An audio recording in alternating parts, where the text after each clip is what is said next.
Socialism for All. This is an office hours stream being recorded on December 7, 2023.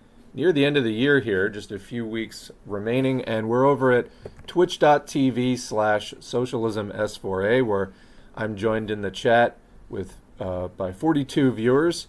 We do these pretty much every Thursday at 1 p.m. Pacific, 4 p.m. Eastern, 9 p.m.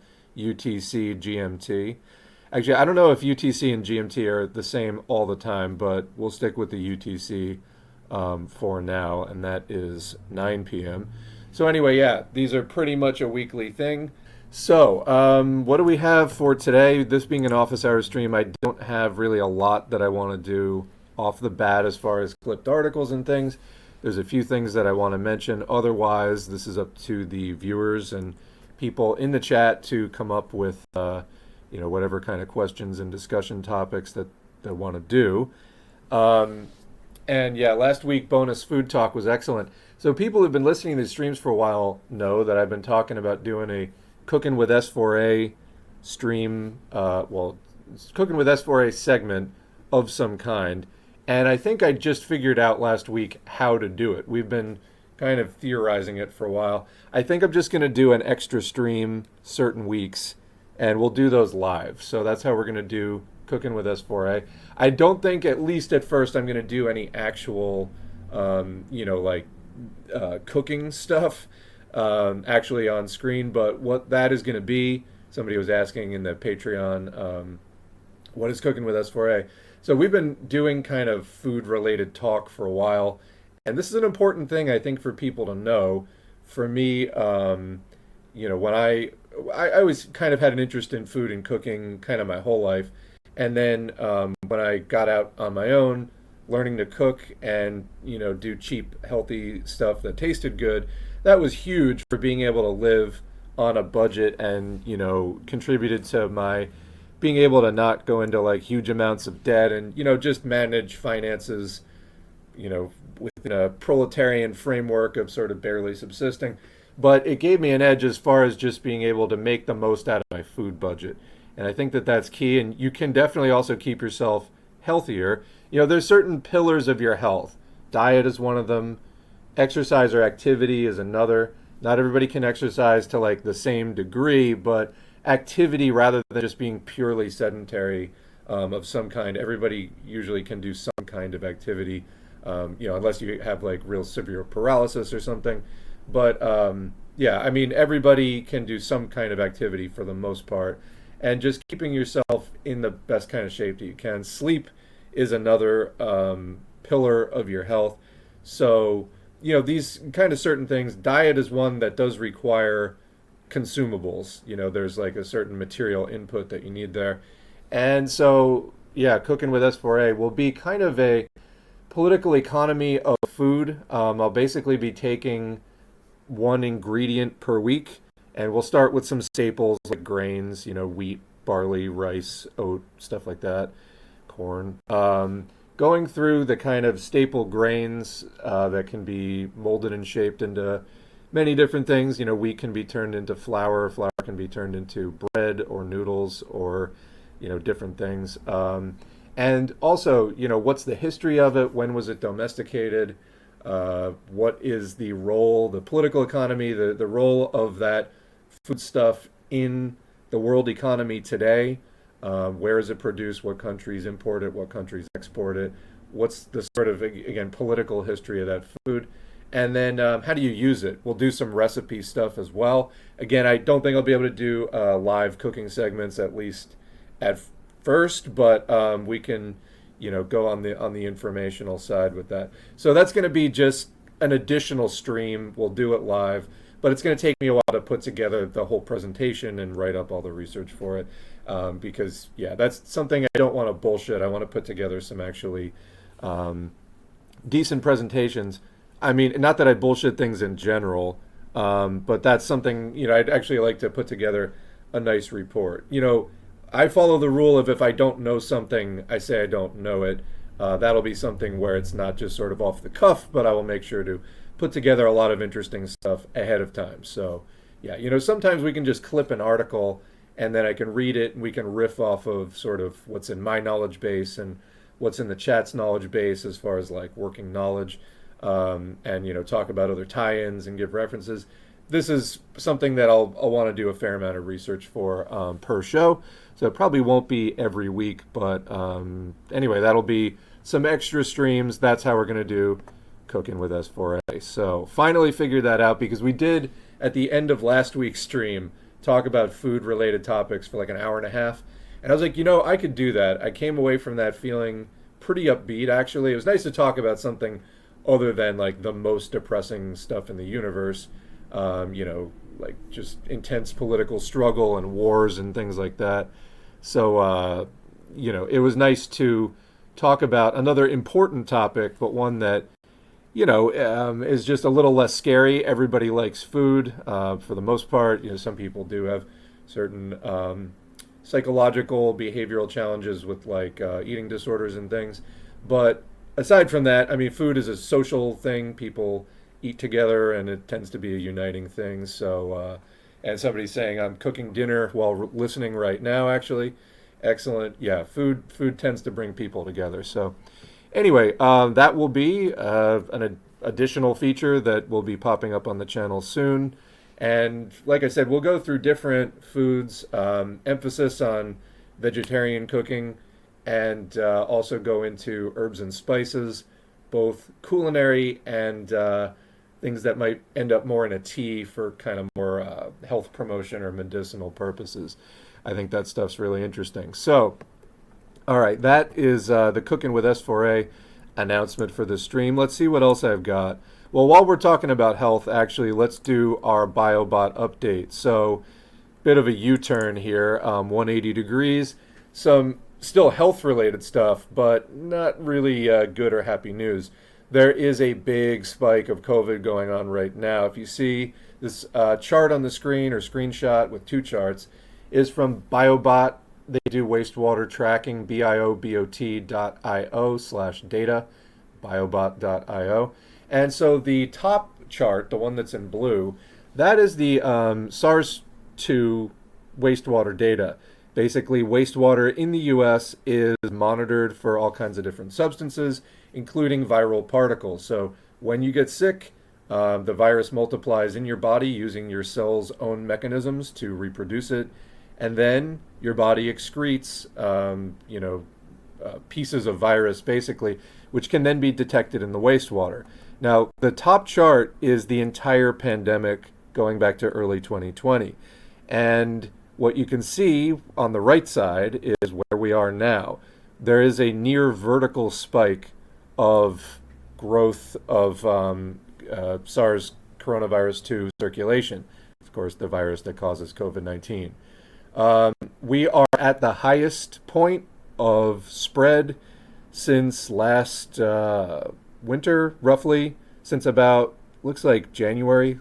So it hasn't been this high since late January, and it is just growing super fast. So if you go down to the bottom, where it says COVID-19 wastewater monitoring by region, here it's broken down into the Northeast up to like Pennsylvania, and it looks like Maryland.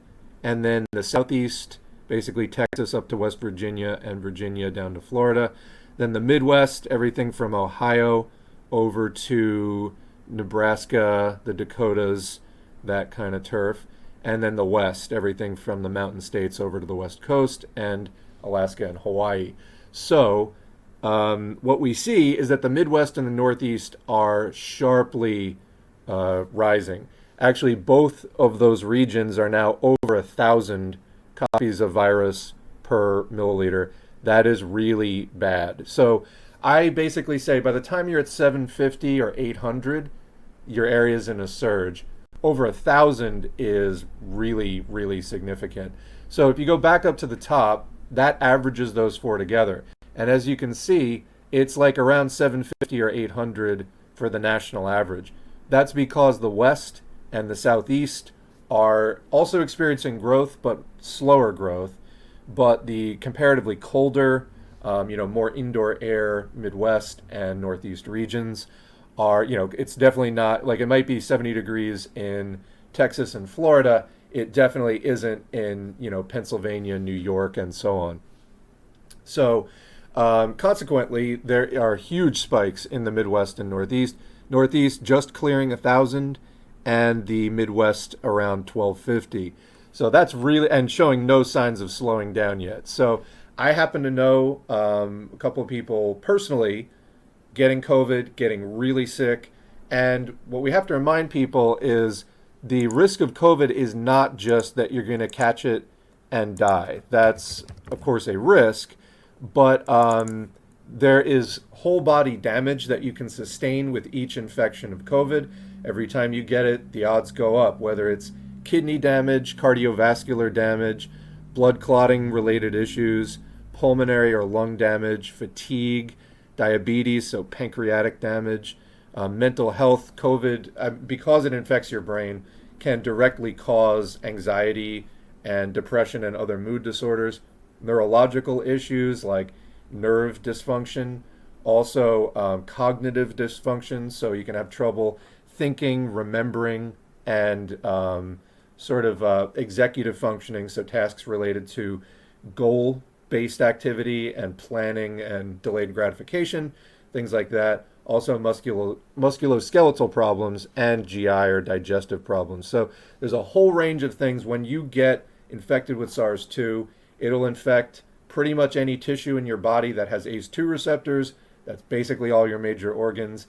And different people sustain different amounts of damage. Some people get more heart damage. Some people get more brain damage. Some people get more liver damage, whatever. That's a problem. And then there's always the risk of long COVID, where the virus kind of hangs out in your body. A lot of times it's the gut. So in your intestines, the virus will create what's known as a viral reservoir and then keep living there. And it can cause a whole cascade of effects, from autoimmunity, where it basically makes your immune system turn on your own tissue, or inflammation directly from the virus and the virus spike. There's a whole host of things. What else? Microbiome dysfunction. So the microbiome is microorganisms that live on your skin, in your mouth, in your digestive system, all kinds of different places in your body. There will be slightly different microorganisms that live, on the skin. Those will be more salt tolerant because you sweat, and then ones that live on the inside of you, whatever. But there can be big dysfunction in the intestinal microbiome, which is really important. Your intestinal microbiome makes more serotonin than your brain does. So really key in influencing your overall health, and the virus completely screws it up. So, a lot of people I know have gotten COVID and then they have had no appetite, or their stomach hurts all the time and they're not able to eat. It really can affect a lot of things besides just your lungs, although that is one of the main targets usually. So yeah, don't get COVID. I know some people right now who are super sick with it, and this isn't okay to give to your kids, and it's just a much bigger health risk than it's being treated as. Just because you may not die immediately from it, that doesn't mean that it's not a risk to your health. It absolutely is.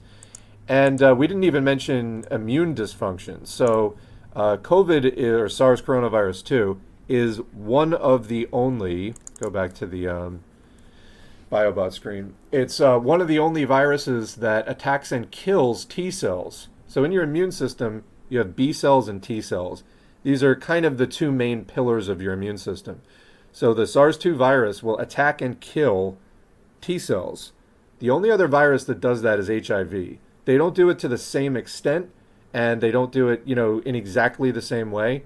But those are the two viruses that we know of that just straight up attack and murder your T cells. There are some other viruses that can turn T cells cancerous.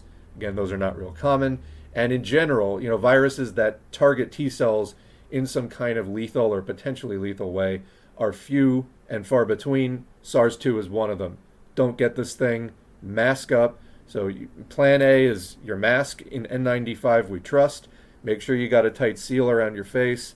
That's super important. You can also go better than an N95. There's N99s. There's P100s. There's and then in the P100 there's more disposable kinds, and then there's the more permanent elastomeric. It kind of looks more like a gas mask kind of thing. it's something, especially as we head into the winter, where there's always a big seasonal surge because of the indoor recirculated air and people being in closer proximity to each other, plus just some kind of cold related immune suppression. So, like in your sinuses, for example, when the actual physical temperature of your nose and sinuses is lower, such as from exposure to cold weather, your immune system in your sinuses is less effective. So that's why people sometimes, will catch a cold after cold exposure, hence the name a cold, because it does suppress your immune system, making you a bit more vulnerable to even run-of-the-mill viruses as, the kind of virus that causes the common cold. SARS-2, though, is another virus, doesn't cause the common cold, causes pretty severe, potentially, organ damage. So, some people get away from SARS without any discernible issues. Many are not so lucky. So even if you're fully vaccinated, and keeping up to date on your vaccinations is plan B in case of a mask failure, plan A being the mask, things happen, sometimes straps break, got to stay up to date on your vaccines, get a booster shot. If you haven't had one in a while, get a booster shot. Now would be the time, because things do happen. Masks break, people cough right in your face sometimes, somebody sneezes, something gets in your eye. You can get infected that way too, even if you're wearing a mask. So mask is very good protection, N95 or better, technically a respirator, not a mask.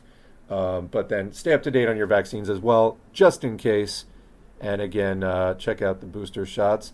I will mention, for people who have some issue with the mRNA vaccines, you might want to rethink that in the first place, but the Novavax vaccine is now available as a booster to anyone.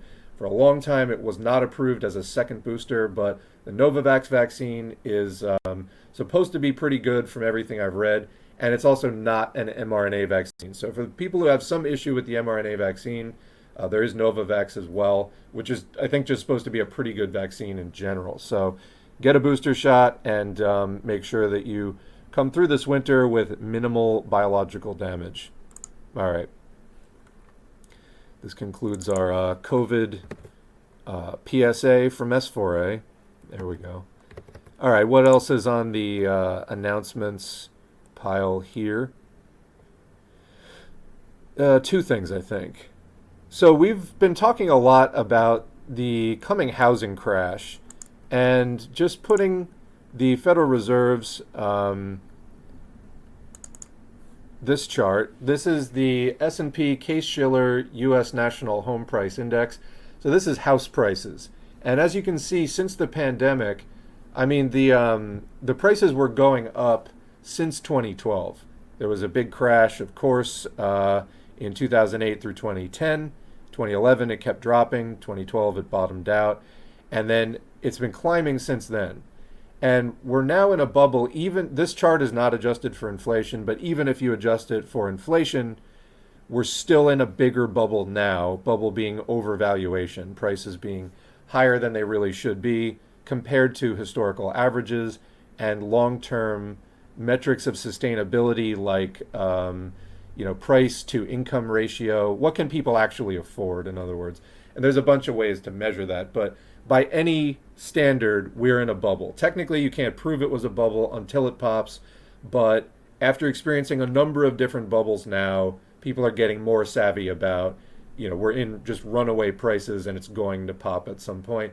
So what we're in now is the everything bubble. Of course, housing is still driving it because housing is what people spend most of their money on. And, if we talk about inflation and things like that, housing price is one of the core metrics within the inflation calculation. So it's very important to follow housing prices. It's one of the most basic needs. It's essential, food, shelter, water, that people need. Housing. And it's in a runaway bubble right now. As I was saying, it's been increasing since 2012, but then since 2020, it just went into orbit basically. And it assumed an entirely different trajectory, basically increasing at 2.5, 3 times the rate that it had been increasing at for almost the previous decade. Then in 2020, it hit a peak, it dropped somewhat, and then there has been a rally in 2023. However, that is dropping again, and as we've discussed, it hits different areas regionally not everywhere all at once. So right now, the West Coast, down through the Southwest, down through Texas, down through the Gulf Coast in Florida, and up into like Tennessee maybe, those areas are dropping in price, while the Northeast and Midwest tend to be holding up with the higher prices for now. And what is going to happen soon with the Federal Reserve holding interest rates much higher? The interest rates have a close but not absolutely direct relationship to the housing situation. But basically, it makes it more expensive to take out a loan, and most people do buy housing using a loan called a mortgage. Very few people just, oh, $200,000? Yeah, I got that in my back pocket. No, usually people need to get some kind of financing. That means a mortgage, and mortgage rates go closely together with some of the Federal Reserve's lending rates. That's not the most direct relationship, and the Federal Reserve can cut rates and mortgages can still remain high for other reasons. But since they raised the rates this year as part of a quantitative tightening campaign to undo some of the crazy amounts that the Federal Reserve has had on its balance sheet to try to stabilize the economy post-2008, well, every time that they've done the tightening before, something breaks when they get into 7 to 10% of the way into the tightening. And so it looks like something is likely to break again. Anyway, following this now, I wanted to show this story. This is out of the UK. This is the Telegraph. Mortgage defaults rise at the fastest pace since 2009. Of course, the great financial crisis. As lenders warn of worse to come. This is by Melissa Lawford. This is a quick article. I just want to read through it. And again, this is the UK, but the Canadian housing market, the US housing market, the UK housing market, as I put on the community post tab recently, the German housing market, there are slight differences between them, but a lot of similarities. Okay, so it says, mortgage defaults have risen at their fastest pace since 2009, as lenders warn over plans to restrict the supply of deals. There has been a spike in the number of homeowners missing their mortgage payments, data from the Bank of England shows, as they battle high interest rates. Problems in the property market have been compounded by banks cutting mortgage lending to households for the second quarter in a row, the bank said, with further reductions expected before the end of the year. So basically, as we go into an environment, an atmosphere of tightening, it becomes harder to get a loan. The banks are looking more stringently at the requirements that they're putting on people, and gone are the days like 10 years ago where they were just handing out mortgages, with like 1 or 2% interest rates. And we're going to actually look at some of the mortgage fraud that went into that. That was a major driver or major factor within the price bubble of 05, 06, 07 that led up to the GFC, global financial meltdown. And it seems to be happening again today, except as I said, the bubble is bigger now than it was in 08, even when adjusted for inflation. So continuing, the proportion of banks reporting an increase in missed payments between July and September outweighed the number reporting a fall in defaults by a margin of 43.3%, up from 30.9%. This is the highest level since the global financial crisis. Again, that was 15 years ago, not even. Lenders warned that the defaults will increase further over the coming 3 months. The figures reveal how homeowners are increasingly struggling to meet their mortgage payments as fixed-rate deals expire and they're forced to refinance at higher rates. So what does that mean? It means that for a lot of the mortgages, what the lenders were doing was they would give people a deal for like the first few years where they would do a low introductory rate, and then after 3 or 5 years or whatever, that expires, and then they get you have to refinance at whatever the current rate is, or maybe just a specific higher rate. And the difference between your interest payments at 2% and your interest rate payments at 7% are quite substantial. You're talking hundreds of dollars a month. Now, also in the US, there were a number of pandemic era mortgage forbearances and other sort of forgiveness and leeway and slack programs that were built in because there was a public health emergency. Well, actually, there still is a public health emergency, but they were recognizing the public health emergency at that time and doing interventions such as, okay, people can't work as much right now, so we'll let them slide on the mortgage. Well, so that literally expired 1 week ago, November that was the end of it. So come December, just as the student loan payments are restarting in the US, also the mortgage forbearance and that kind of leeway, that's up. So lenders, banks and dedicated lenders and pretty much everybody in real estate does not want to see another situation like 2008. And so there's all kinds of new things in place where they have to be more stringent when giving out the loan. And that's like the Dodd-Frank legislation after 2008, where it's like, it came out that in 2006 they were writing mortgages to people that they knew clearly could not pay this stuff back, but they were just writing mortgages left and right to people. They put in some stuff after 2008 that tightened up the lending requirements. Like they were trying to raise the floor, in other words, on people being likely to default on their stuff, and then throws everything into kind of crisis. So even with the mortgage forbearances and stuff ending now, they're still required to try to work with people more than they were in '08 and '09, when people were just throwing the keys in the mailbox and walking away. The system realized, like, hey, we need to kind of protect against some of that instability and work with people so that people don't end up just walking away from their loans, leaving the lender hanging. The question to me is, it's one thing when the sun is shining. We had this big storm, and then, we looked at all the damage that was caused by it. And when the sun was shining after that storm, to build up the walls and build up the protections and say, well, no future storm is ever going to get us. It's one thing to look at that and say, hey, we're doing a great job. The next time a storm comes, we'll be fine. And then the storm actually hits, as it looks like it's about to do in the next year or two. Is your wall actually good enough, or are you just telling yourself that? And I have a feeling they're just telling themselves that. No doubt there have been some efforts, but in the face of the actual pressures and strain that is going to pop, as like right now, job openings are dropping in the US. Unemployment going up from 3.4% earlier this year to 3.9% more recently. And once that starts going up, it can spike very rapidly. So the labor market cooling off, will it freeze? And if it does, we know that unemployment and mortgage defaults go hand in hand. People lose their jobs, they can't pay for their monthly payments for their housing, and poof, you got a problem. So anyway, we're going to look at US data in a minute, but first let's finish this article. So lenders warned that defaults will increase further over the coming 3 months. The figures reveal how homeowners are increasingly struggling to meet their mortgage payments. As we said, as fixed rate deals expire and they're forced to refinance at higher rates.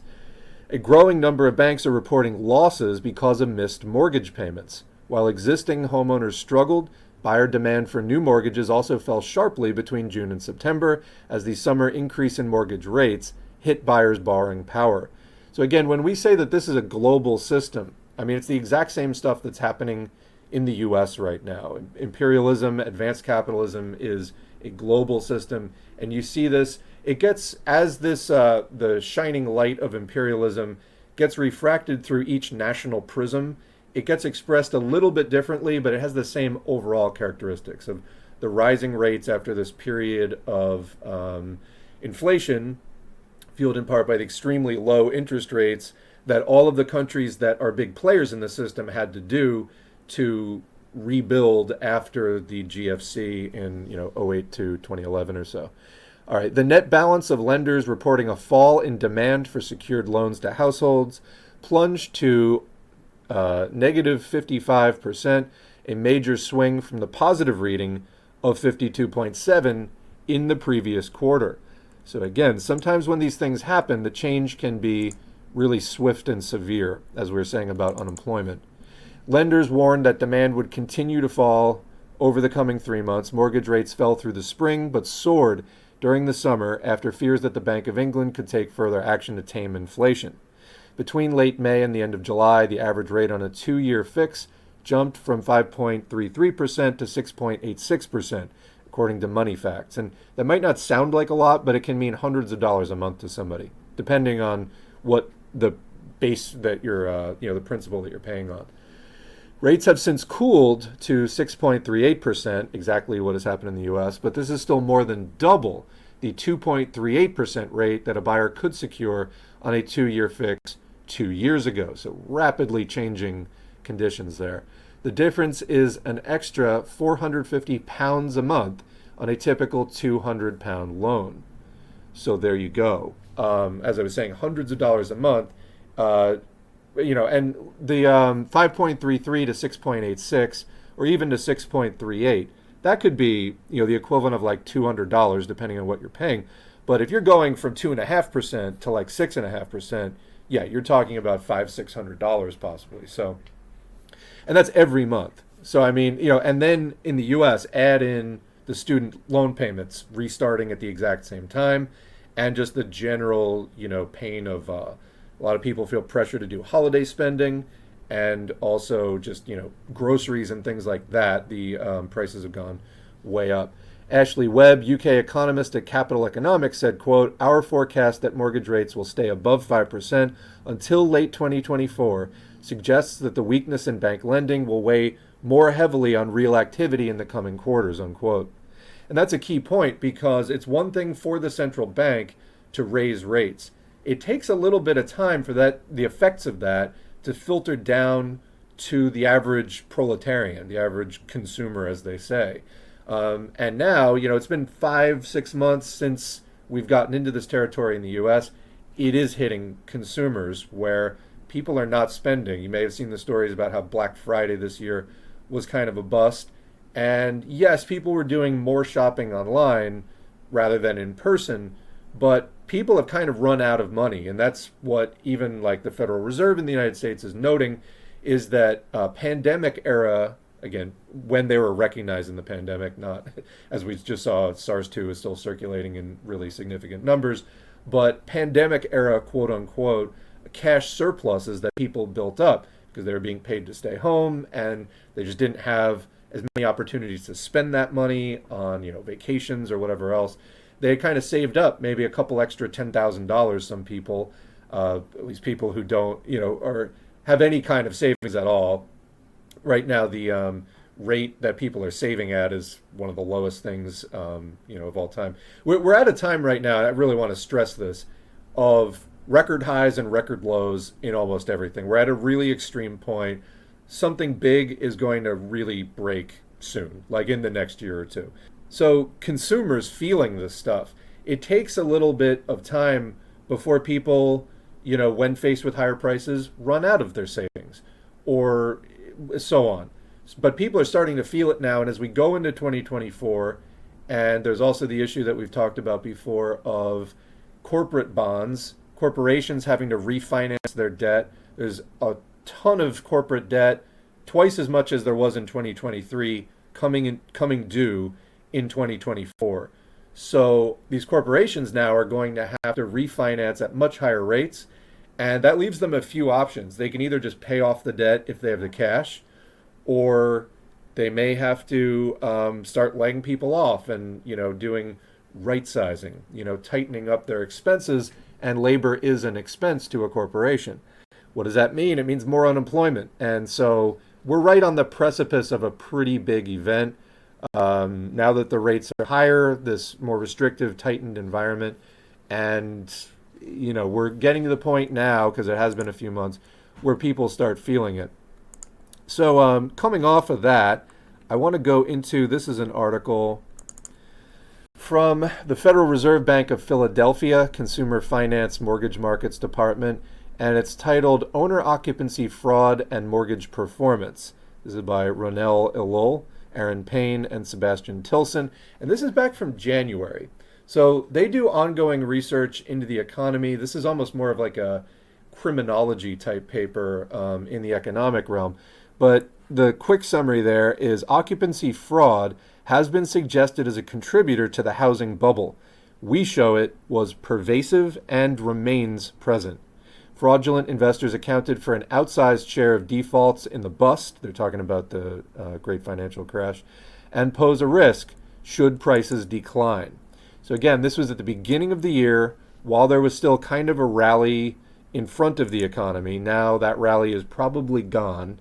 But they were saying, I mean, this is pretty much, they're saying, well, in the bubble of '05 to '07, fraudulent investors, and they were doing particular things such as owner occupancy fraud. We'll talk about what that means in just a second. Basically lying on their mortgage applications about what they were going to do with the property. This played an oversized role in that crash, and it's still happening now, and so it's going to contribute to whatever coming crash there is. That's what they're saying. So the longer summary: we identify occupancy fraud, borrowers who misrepresent their occupancy status as owner-occupants rather than investors in residential mortgage originations. So origination is where they write the loan. Unlike previous work, we show that fraud was prevalent in originations not just during the housing bubble, but also it persists through more recent times. We also demonstrate that fraud is broad-based and appears in government-sponsored enterprise and bank portfolio loans, not just in private securitization. So there are more government-sponsored loans like a VA loan or a USDA loan, FHA loans, not just purely private lending.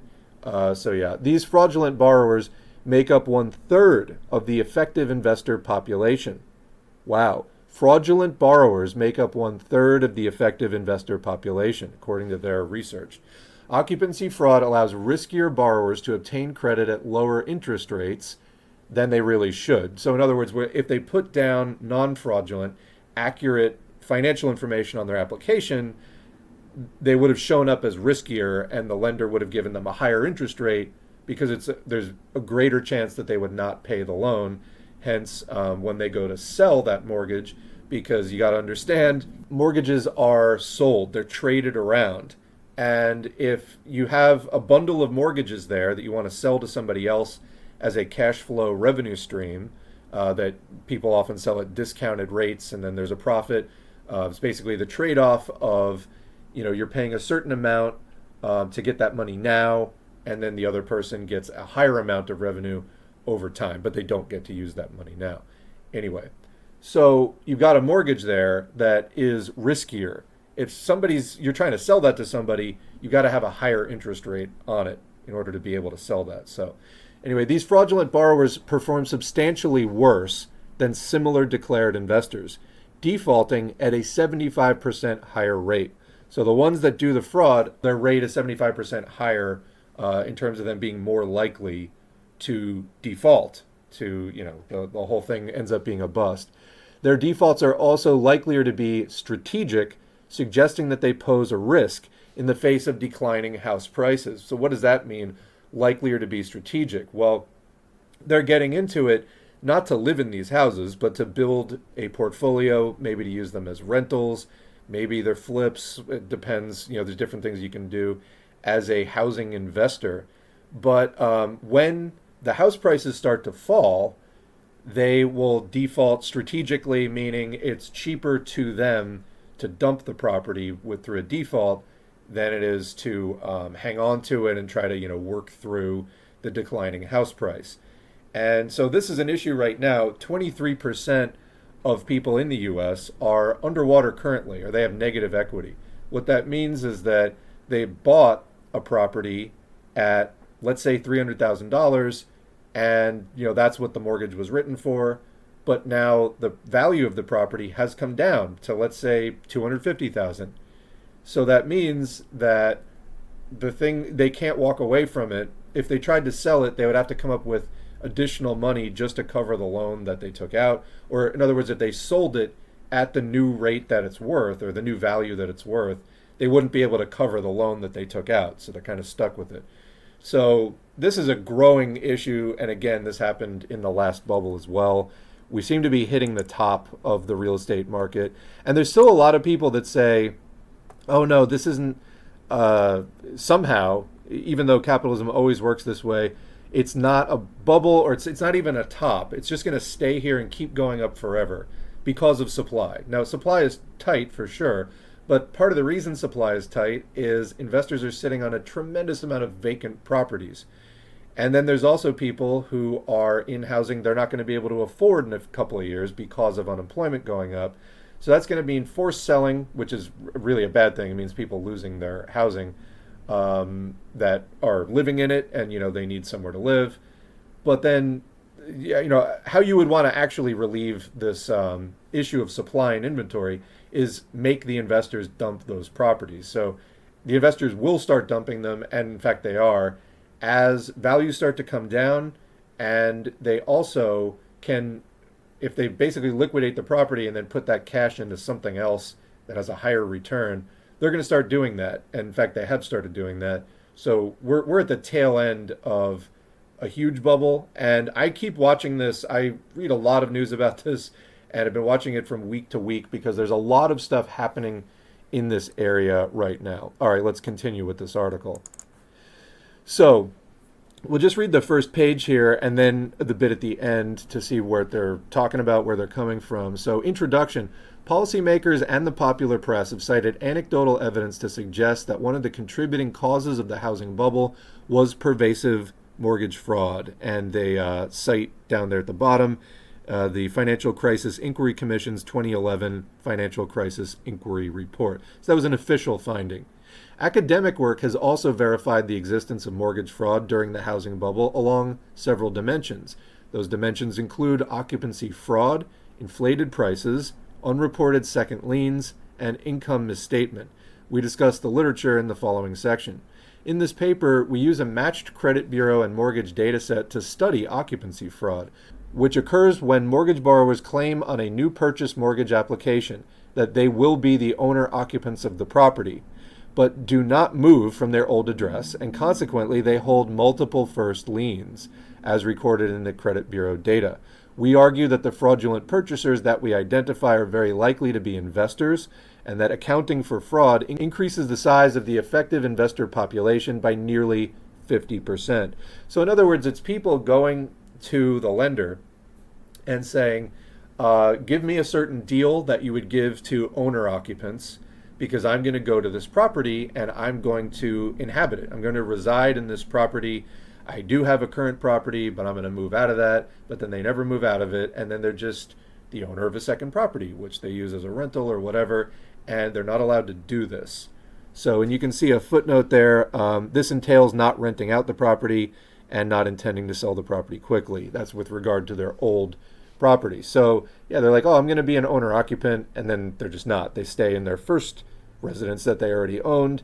And then this new thing is just a second property. We demonstrate that occupancy fraud is much more widespread and persistent than shown in the previous literature. It was pervasive during the bubble and did not affect just private securitized loans, appearing in both government-sponsored enterprise, or GSE guaranteed, and portfolio-held loans. More significantly, we also show that fraud continues to remain a concern, even appearing in recent originations. So again, this is from 2023. We'll read the bottom there. The footnotes. News organizations have also recently suggested that fraud, including occupancy fraud, may pose a risk as the housing market weakens. See, for example, an article, As Mortgage Market Cools, Fraud Risk Heats Up by Kyle Campbell in American Banker, June 3rd, 2022. Also, we study originations through the end of 2017. We stop at this point to ensure that all loans in our sample have sufficient loan performance information before the onset of the COVID epidemic. So this study just goes up to 2017 because things got kind of screwy during COVID as far as different standards and things like that. So continuing.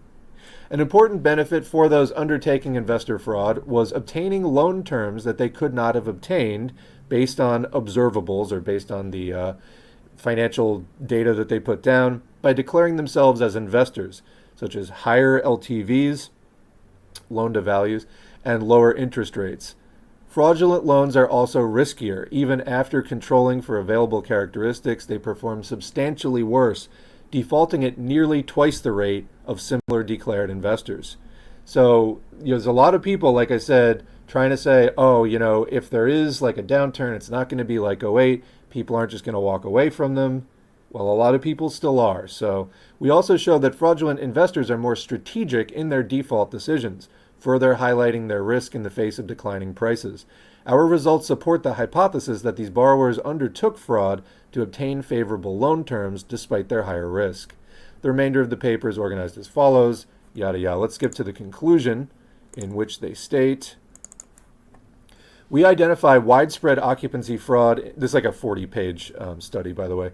We identify widespread occupancy fraud in residential mortgages, both during the housing bubble and also in recent origination vintages. In contrast to previous studies, we are also able to show that occupancy fraud was common in the GSE, or the government-sponsored market, and in loans held in portfolio, not just in private MBS or mortgage-backed securities.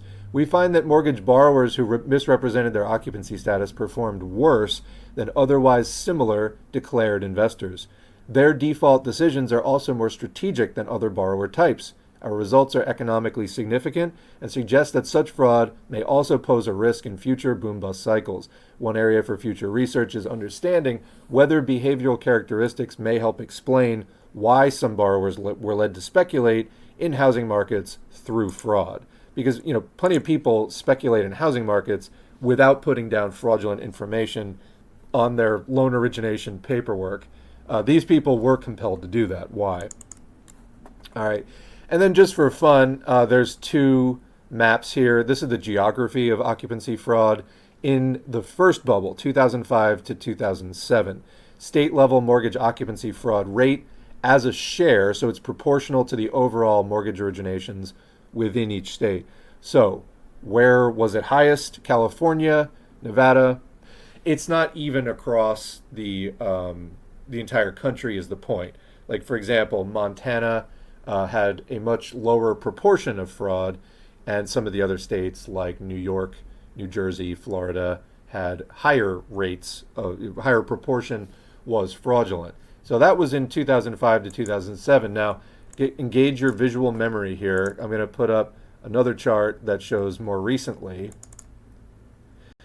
Now here's geography of occupancy fraud 2008 to 2017. We see some of the same states like California, Nevada, and then some of the states that were darkest before are either still darkest, like New Jersey is still at the highest level, and then some of the ones like Florida and New York are downgraded to like moderate. But overall, it's somewhat similar. Although, again, I mentioned Montana. That's higher during this later time period. So anyway, when we look at things, it's important to remember most things in capitalism occur unevenly. So even though we can say overall, there's this occupancy fraud, it's not going to be everywhere at the same rates all the time. So it's important to break things down, whether we're talking about people and demographics like race and gender and other things like that. Not everything hits evenly across all of those demographics. And then geography is another data point that you can factor in there as did it occur evenly across that. I mentioned also the slowing job growth and negative equity, or the underwater 23%. And then, so when you get underwater on a mortgage, let me go back to the main screen, what can you do with that? What that means is that you can't really sell the thing without losing money. So, if you have money to spare, then you could just cover it that way and deal with the mortgage, or you can rent out that property. Of course, we don't want to encourage landlordism, but it is under capitalism, it is a possibility that people do. Problem here is that although rents have been at all-time highs recently, they have been falling nationwide, almost 1% per month for about 6 months. So there's been about a 5% decline in rent recently, and that's likely to keep coming down. So, as far as people underwater on that purchase, few options. So again, I think for me, when I was talking about after 2008, they told themselves, we'll build this wall higher and stronger, and the next time a storm comes, we'll be fine. Yeah, we'll see when the storm hits, and we are about to see soon. But on the subject of slowing job growth, that the number of job openings are dropping and unemployment has gone up about 0.5 percentage point. And once it starts going up, it can go up sharply, in a short period of time. Well, one of the other things going on there is a lot of people were hired in the last year after the Great Resignation, when labor was comparatively strong and wages were higher. Well, as some of this financial pain hits companies and they're having to refinance their debt at higher wages, so suddenly that's a big chunk of money that they come up with. It's another expense. They try to cut other expenses, and wages, again, are one of them. So they're going to try to renegotiate or cut wages. Now, if unionization continues, we did see kind of a record year for labor, although organized labor is still very weak, historically speaking. It is starting to come back a little bit from like an all-time low recently. And we saw like a lot of strike wave activity this summer, and just in general, I mean, you're here listening to a communist talk about the economy. That wouldn't have been happening probably so much, 5 or 10 years ago. But, and it's not just this channel, it's others like people are becoming class conscious, more radicalized. Again, there is a drive to rebuild the labor movement, which is absolutely critical. It's a key component of building class consciousness. And they are the main proletarian class organizations, labor unions. Not all labor unions are created equally. Some are far more concessionist, and they roll over for capitalists and they don't want to end capitalism. Others are more radical and militant.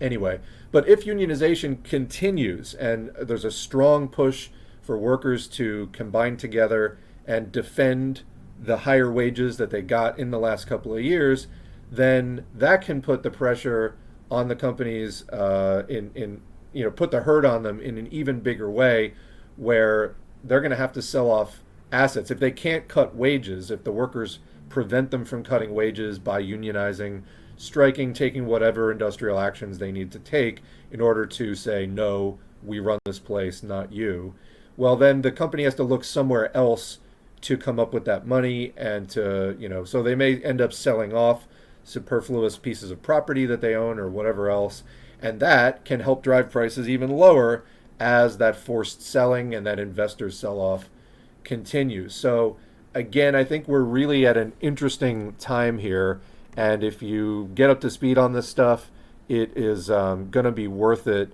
as we attempt to do. I think both the vanguard, the communist movement, is really not there yet, and then the working class as a whole is still a little bit dreamy, starting to get a bit more grounded and militant. I don't know how much we can do in this cycle, but the faster that we can get up to speed on these things, it can help with strategy and helping people to think their way through actions that they can take as the next downturn sets in. Whether it's a big 2008 crash, whether it's not quite as big, I think it will be on the larger side. Whether it's not quite as big, there's going to be one, and I think there's massive potential for it to get like really out of hand quickly. But it can help working people come together in our working class organizations to strategize our way through this, to do local political initiatives that respond to the needs of people in particular areas, whether that's raising the minimum wage or rent control or other kind of things that people in different localities put on the ballot in their state or city or whatever.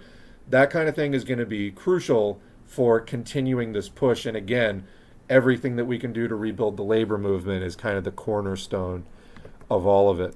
But I did, before we get back into the chat and then do that for the rest of the stream, I did also want to pull up a couple of comments, and I'm not going to put these on the screen because people were asking about, I'm realizing there's a couple other things too.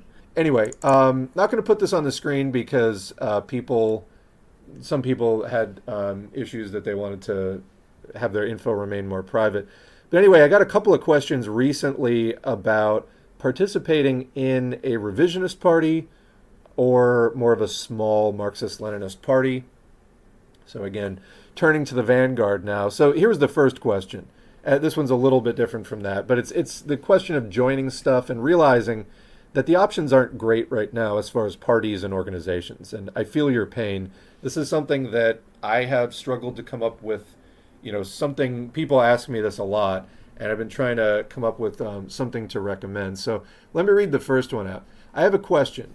Actually, you know what? I can put this first one on the screen because they did post it publicly somewhere. So let me do that. Okay. I have a question. I want to participate in a political party and have two choices, a social democratic party or a Marxist-Leninist party. The reason I lean for the Social Democratic Party is because the Marxist-Leninist Party is way too small, and honestly, I haven't seen them grow in 30 years that I've read about their history. It's a group of 3 youngsters, which I'm too old to join, or I can join the adult group, which is 10 guys in their 50s and up. I'm in my 30s. The age is not the issue. It's just that these guys have been doing this for 30 years, and I can't believe this is how far they got. It makes me question the entire party and their leadership. The last thing I want to be involved with is a cult-like party. The other party is the third biggest in the country, typical socdem stuff. The reason I'm inspired to join them is because of Black Red Guard videos that he made about how good of an experience he had joining his local socdem party. And so we did share that on the community tab. I was talking about why would a Maoist join DSA. There are socdems in DSA. There are also socialists in DSA. I just want to point that out. I think that my basic ML theory is solid and that I can't be swayed into revisionist points of view or socdem views, but I would see it as an opportunity to do something real. And that was, again, with the Black Red Guard video, was why would a Maoist join DSA? It's because that's where the actual work is happening. Like I was just talking about, people putting things on the ballot or organizing a tenants union or stuff like that. Like they're actually doing that stuff. But I would see it as an opportunity to do something real. I've been individually doing things and joining other groups, but non-strictly Marxist, simply because I can't find any near me in my country. And that's the case in most places. At this stage of socialism, recovering from decades of Cold War propaganda, I don't know what's best. It's either joining the socdems while maintaining my Marxist-Leninist views privately and doing something, or staying home and frankly keep pushing propaganda in social media, which is discouraging as hell. Yeah, I mean, we've had success building socialism for all here because we're putting out, I think, quality resources for people to use while also being engaging. But yeah, I would imagine if you were not doing that type of thing and it wasn't taking off in the way that we were doing here, that would be very frustrating. Yeah, and it's not a criticism. I think I've just been extremely dogged about this, and this is also not the first thing that I've done, but it is the first thing that I've done that got really successful. So yeah. The Marxist-Leninist party was decently sized and strong in like the 1930s. Long story short, after decades of being basically outlawed, and then in the 70s they got a legal status again. Anyhow, decades of liberal and right-wing governments have left the people in my country extremely afraid of communism. Anyhow, what makes me doubt joining them is that they seem kind of secluded and extremely small. They have a Facebook and not much else. And again, from their group meetings, pictures, and the small number of members, I don't know if I'd be making a mistake by joining them. I don't want to deal with a cult. It's just, I don't know if I'm being too harsh. They may not be a cult. It's just that the size of the group makes me think twice and how outdated they seem. Their online presence is pretty low effort, in my opinion. Okay, excellent question. I think you're thinking critically about this in good ways. I, at this point, am leaning towards, and as I have been recommending to people, especially people with less real-world experience, do something that is larger in size and more active, that may be more of a big tent left thing. No, I don't think that the big tent left is going to carry us across the finish line, but at this particular stage of things, I think it's where people can get in, build class consciousness, engage in some real struggle, and network with other people. Like in the case of DSA, if the left wing of DSA were to split off, for example, and like go in the direction of forming an actually Marxist party, it would still be the largest Marxist organization in the country.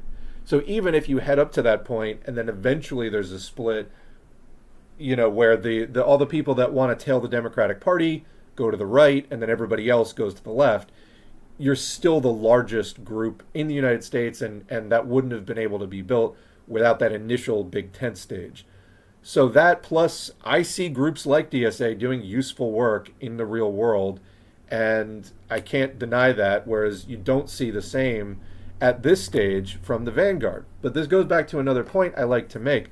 The Vanguard, contrary to what anarchists say, or other, quote, anti-vanguardists, which would really be any anti-Leninist, so I guess you get some left comms in there as well, who in the end, in my opinion, wind up sounding like anarchists half the time anyway. The Vanguard is just a relative term. It means the most class-conscious portion of the working class. So there is always a Vanguard.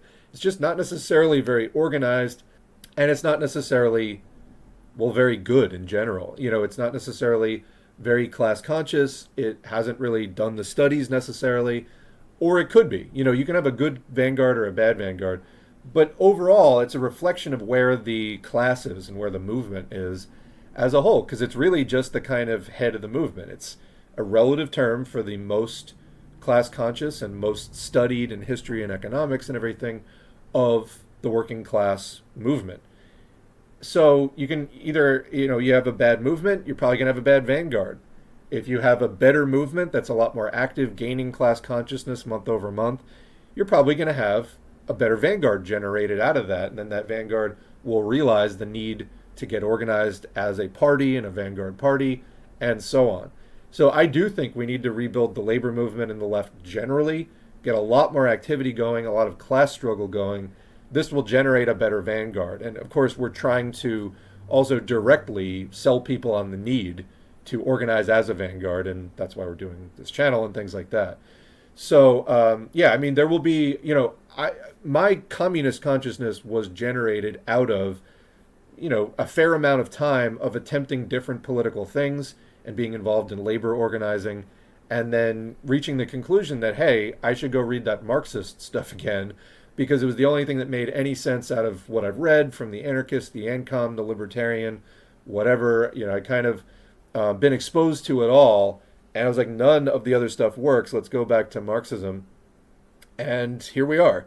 And I think that that is true, and I think it's because my political vision and understanding matured, and my class consciousness grew, and here we are teaching communism. So again, I think more and more people are going down that road. You're probably somewhere along that road if you're listening to this right now and listening to similar channels.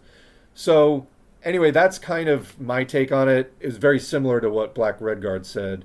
And, I've gotten a lot of shit for that over the years. The bottom line is, well, you know what? Let's go to the next comment. So I'm going to take this off the screen for a second. The next comment expands on this from a slightly different angle, but it's like having not really good options for joining things. So I'm going to read this because they wanted this to be more private. Hi, I have a question either for a future stream or just for here. They were DMing me, whichever you think is better. I've been an anti-revisionist Marxist-Leninist for about 3 years and have previously been involved with various smaller-sized ML organizations of that ilk. Recently, however, due to problems with small organizations, such as that I joined, I got involved with a larger party, but which is revisionist. So, in other words, this is within even the specifically Marxist-Leninist world. There will a lot of times be a small anti-revisionist group, and then there will be a large revisionist group. So, this is like, I would put CPUSA in the larger revisionist party. And okay, there's more people there, so there's going to be some more stuff happening. But again, revisionist positions. And I've explained this many times before, but I'll say it again. I would literally rather see people join a broad left organization that does not purport to be Marxist-Leninist, that is, broad left, like DSA, or I've mentioned like the Green Party. Green Party has slightly different issues. I think they have more kind of contrarian libertarian stuff going on in there. But anyway, I would rather see people join an active broad left group that does not purport to be Marxist-Leninist than to join a largish revisionist Marxist-Leninist party that does purport to be Marxist-Leninist but ends up being badly revisionist anyway, and then telling the Democrats. So, in other words, if you're going to be in a group that engages in liberalism, at least pick the group that isn't pretending to be Marxist-Leninist while engaging in liberalism. And, then from there, just pick the one that's doing the most useful, practical work, meet some other good comrades, get their contact info, and then, maybe you can build something in the future, a few years down the line. You got to think medium and long term here in this struggle. You cannot just think short term. All right. So they're like, I've been involved with very tiny anti-revisionist Marxist-Leninist groups, and then there's the opportunity to join a larger but revisionist Marxist-Leninist group. What do I do? Let's continue with the comment. So they've decided to join the larger revisionist party. I don't feel very comfortable with that decision, as I have a lot of criticisms of the group. However, I was thinking it would be better than being unorganized, and at least it's a way to continue getting organizational experience, etc., particularly as the branch in the city I'm in is very active and seems to do good work locally. Do you think that joining revisionist organizations like this in the short term can be useful, or is it a bad idea? And I think that they followed up a little bit.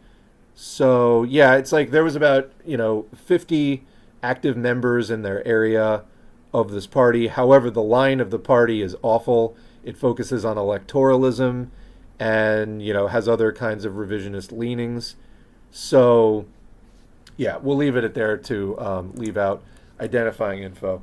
I mean, my particular take on this is, as I've said many times, I'd rather see people join an active broad left thing and then study Marxism-Leninism privately. Or, you can find a study group. And there are Discord servers, and there's this channel that serves as kind of a public-facing semi-study group. And other things. There's ways you can still keep advancing your study of the international communist movement and of Marxism-Leninism in an anti-revisionist way that actually satisfies your need to keep studying it, and know that there are thousands, tens of thousands of other people out there engaged in the same thing. At some point, we will all come together, whether that happens immediately, whether that happens a little bit further down the line. Know that this movement is growing and that it will come together. So I think at this stage, it is safer for people to be in just broad-based things that are more active, get the experience, do some practical work, help build class consciousness, and intensify class struggle across broader swaths of the population. But as far as the temptation to get into something Marxist that is pushing, and I'm not just talking about disagreeing on one particular issue, even if you think it's an important issue, then to get into an organization that has like a really consistent trend of revisionist and even in some cases reactionary positions. Like a number of the British parties were doing anti-trans stuff, and you don't want to be anywhere near helping that out, especially as if the goal is ultimately we need to resell the working class on Marxism-Leninism and on communism. Time that you spend in a revisionist organization helping them push a revisionist line, it's not helping the PR at all. And that is probably more of a setback to the movement than anything else. So unless you're in one of those organizations specifically to fight, them on those lines, I don't know. And we're happy to discuss this more in chat that somebody had sent in as a comment. So they say, on another note, as a Gen Z person, I can vouch when I say a lot of the anti-communist propaganda left over from the Cold War has been far less effective on my generation. We grew up in a post-9/11 America and basically never got the chance to buy into the false promises of the American dream. I was wondering if you had any thoughts on the rising sympathies towards socialist and potentially communist ideas within the younger generation. Yes, I think that we are faced with a very ripe opportunity for helping people cultivate class consciousness by leading them in struggle. That's really what this comes down to, and especially rebuilding the labor movement. People are getting just absolutely screwed right now by their work situations and everything, and especially younger people are very receptive to the unionization push. There have been a lot of barriers to doing organizing for a long time, but there's more interest than ever, and I think that with the kind of strike activity that's been going mainstream again this year, it is good for, it's kind of effective advertising that, yes, you can take matters into your own hands and organize with other people, coworkers and other people in your industry and do something effective. Like this actually can be done. So yeah, there's a real opportunity, and we're trying to do what we can running this channel and doing the kind of outreach that we're doing. Everyone else should be doing everything that they can do as well to take advantage of this moment, because we are going into another crisis of capitalism, and probably a pretty big one. So lots of opportunities to develop anti-capitalist and specifically communist talking points right now. All right.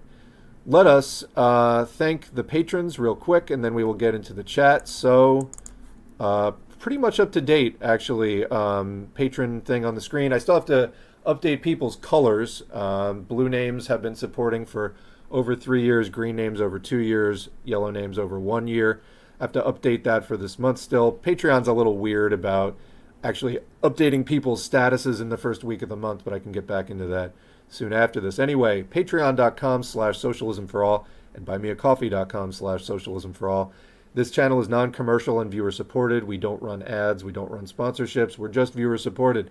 So if you like this content, you can do a recurring donation on patreon.com/socialismforall or buymeacoffee.com/socialismforall, as well as a one-time donation, easy to do on buymeacoffee.com. Just chip in whatever you'd like to do. You can support for a few dollars a month or more, whatever you see fit. These donations are super helpful for me keeping a steady stream going here of consistent effort being put into the channel. Let me add as well that here is what you will be funding in the coming readings. Of course, we're doing the streams, and of course we are doing we will be shortly adding in the Cooking with S4A that we've been brainstorming and workshopping for a while. But we've also got these upcoming audiobooks. So the very next thing going up, currently in process, it's a longer one. Statement of 81 Communist and Workers' Parties from 1960. That is pretty much a 3-year update of the last one that we posted, the statement from 1957. Following that, on Khrushchev's Phony Communism and Its Historical Lessons for the World from 1964 by Mao Zedong. This is part of the Sino-Soviet split, Sino being China. China and the Soviet Union had a big falling out from the mid-50s to mid-60s and got pretty escalated, actually. And then the next reading, The Demagogy of the Soviet Revisionists Cannot Conceal Their Traitorous Countenance, from 1969 by Enver Hoxha, leader of Party of Labor of Albania, who sided with China in the Sino-Soviet split, followed by, really the thing that started all of this particular sub-series off, Palestine Belongs to Palestinians. This is a collection of readings from 1970 to 1982 by Enver Hoxha, collected and published by the November 8th Publishing House, and then followed by the Marxist-Leninist Movement and the World Crisis of Capitalism from 1979, which talks about what it says it talks about, also talks about Palestine again, but is not featured in the previous collection by Hoxha. After this, we will have a couple of other things, but that's as far as I want to kind of commit to on record. I've done this before of saying we're going to do upcoming things and then something else gets in the way. I'm really, really making more of an effort now as we enter into the 4th year of this, of learning how much I can actually declare I'm sticking to a list and how much flexibility I need to retain as far as, things come up. The whole Israel-Palestine thing really got escalated this year. And by the way, I've mentioned Democracy Now! As far as they've been doing excellent coverage of Israel's assault on Palestine. And that continues. I mean, they've been doing excellent work over there, as have other places. People have mentioned Novara Media, Middle East Eye, and others. Just want to give credit to especially U.S.-based people for covering Palestine more correctly. Absolutely hideous stuff that the racist settler colonial project of Israel is doing. And hence trying to do some readings about how did we get to this point. I think that the Hoxha collection from 70 to 82 really speaks to when there was a more Marxist presence in there. What was their relationship with the Soviet Union, and how did the Soviet Union in those days maybe undermine those efforts somewhat? So it's definitely a critical look at Soviet relations with Palestine, and looking forward to getting into that. But you can't really understand Hoxha's criticisms of Soviet revisionism without knowing more of that backstory. That's why we've been doing these other readings, and a lot of them are longer readings, an hour or 2 hours, and it does just really take me a while to get through all those. But we will be chugging through these as rapidly as possible. All right, now let us go into the chat. I actually did skip one more current event thing, but I want to get to the chat.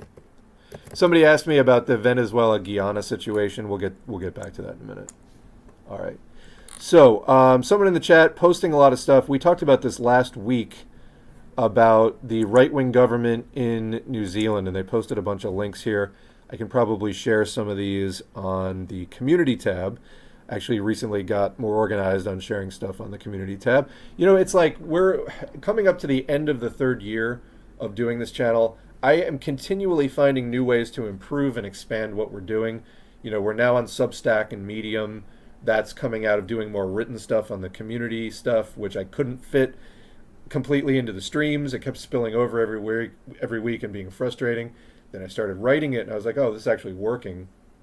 So again, channel keeps growing and expanding. I really want to thank the people who have been supporting it. It's exciting to me to see how it's been growing. But anyway, the New Zealand stuff. So we covered in the stream that has yet to be posted the right-wing New Zealand government coming in, talking about rates of disability being caused by COVID, euthanasia and not listening to disabled people, kicking disabled people off of benefits. Also, yeah, just a lot of euthanasia-related things about this right-wing government that basically it was more of a conservative mainstream party that in order to form a government coalition started tapping like extreme right New Zealand parties that were deeply unpopular. So I'll get that posted as soon as I can. But thank you for these additional links. I will definitely, we were DMing about this, and I'll definitely share more of these. So basically they're saying the ACT party in New Zealand wants to make it, that was one of the smaller right-wing parties that got tapped to participate in this government coalition. They want to make it so you only receive health care if you contribute to capitalism and can prove you are of worth. Death panels. Yeah, that's fascist. They're also repealing anti-smoking laws to give tax cuts to landlords. There's more bad stuff, but it's hard to know where to stop. I just got off work delivering packages for UPS. Yesterday, my driver let me run all of his packages, like all of them, and only at hour 8, when overtime kicks in, did it occur to me that his rate puts him at $66 an hour while I pull 33. It was fucked up and made me want to read Capital. That is fucked up. Yeah, there's all kinds of stuff going on with UPS and the kind of different rates for different... Gotta straighten that stuff out. Yeah, it was a good stream last time, the 4-hour stream, and I really enjoyed the food talk, hence why I was like, oh, I'll just do Cooking with S4A as a second stream. That'll be fine. But trying to find 4 hours to edit that is, yeah. The compressed light-dark range in winter really kills my sleep. I try to compensate by automating a light bulb to turn on in the morning to give my brain more of a wake-up call. It kills your wakefulness. Well, it screws up your sleep-waking cycle. I get what you're saying. I know. I try to leave a curtain open to just get as much early morning sun as possible, but I'm more of a night owl, so it's just hard where you don't get as much. You get even less of the daylight, so yeah. After my several meltdowns over watching the ongoing genocide in Palestine, I realized that mental health is essential for people to be any kind of use to the cause. Yeah, absolutely. I was talking with another comrade that I would chat with regularly, and mental health was an issue where they were also having a lot of sort of just crying and stuff from reading all this news, and they had to kind of bow out from it for a while. And yeah, I think a lot of people do hit a wall. It was worse for me when I was using Twitter. I've really cut Twitter out. I make announcements on Twitter and that's it. I don't go out on the timeline, and I definitely don't argue with people on there anymore. Don't really need to. Can just run the channel. They come to me. They argue with me. But yeah, I back in the spring, I was really hitting a point of just why do I do this, and what's the point and all that. I kind of overcame that hump, and I don't know, things got a lot better. And really cutting Twitter out, it was just complete fucking overload. And I feel like I'm still able to keep up with the news. I use Blue Sky now instead. Much less violent experience. Using Twitter is kind of like being in a car accident for 3 hours straight.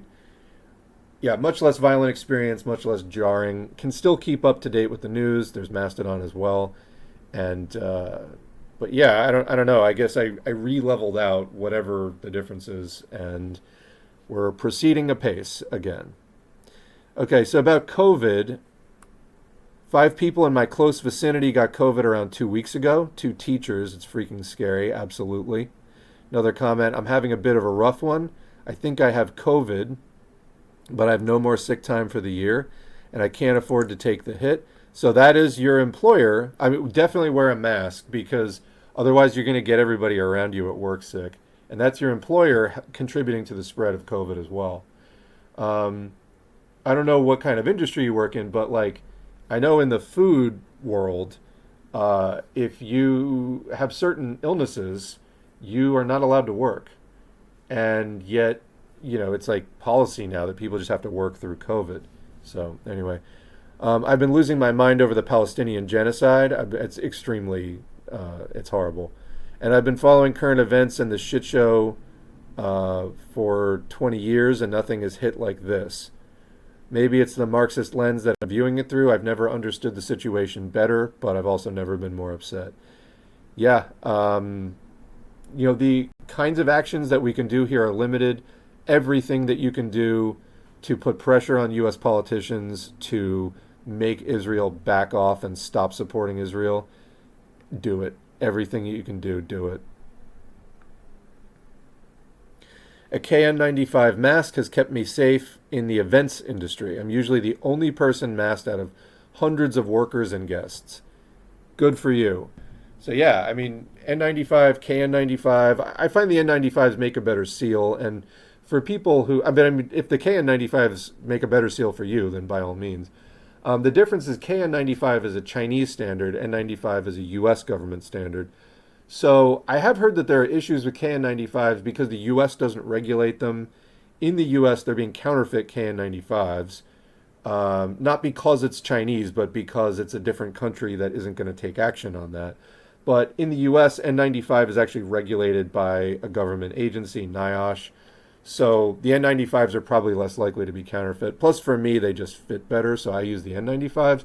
But whatever you use, they're the same filtration standard in the end. It's just KN95 is a different country's filtration standard. But the 95 is 95% or better particulate matter gets filtered, and it's useful for filtering out even viral particles. So hence useful for COVID. And I haven't gotten sick in a while, knock wood. But trying to keep it that way by continually masking. And I have noticed, in the last few months, especially getting more people staring and things like that. No one has dared comment on it, but getting more kind of, stink eye from people. And I just literally look at them like, you're the one that's going to die, not me. So, you can give me your scorn all you like. I need to protect myself. And if you have a problem with that, enjoy your problem. Keep having it if it's going to make you feel superior in your state of uncertainty and ignorance. But, we do need to spread the message. People need to mask. In the short term, there's going to be people who reject that for one reason or another. I'm sorry that you're putting your health on the line, and you are going to get sick sooner or later, and probably more than once. And one of those infection events is going to result in a serious problem for you and possibly a permanent disability. You could avoid all of that if you just wear a fucking mask. So anyway, aside from the ongoing genocide in Palestine, there's also COVID surges. This decade stinks. Well, we're only 3 years in, so I have to accept reality and act accordingly. Then there's the housing bubble. Yep, the housing and everything bubble. Gramsci used the term interregnum. I think that Gramsci's term would apply. The interregnum is, it's the period between reigns. We're in the kind of post 2008, if you want to call it an interregnum, maybe, things are back to normal and recovering.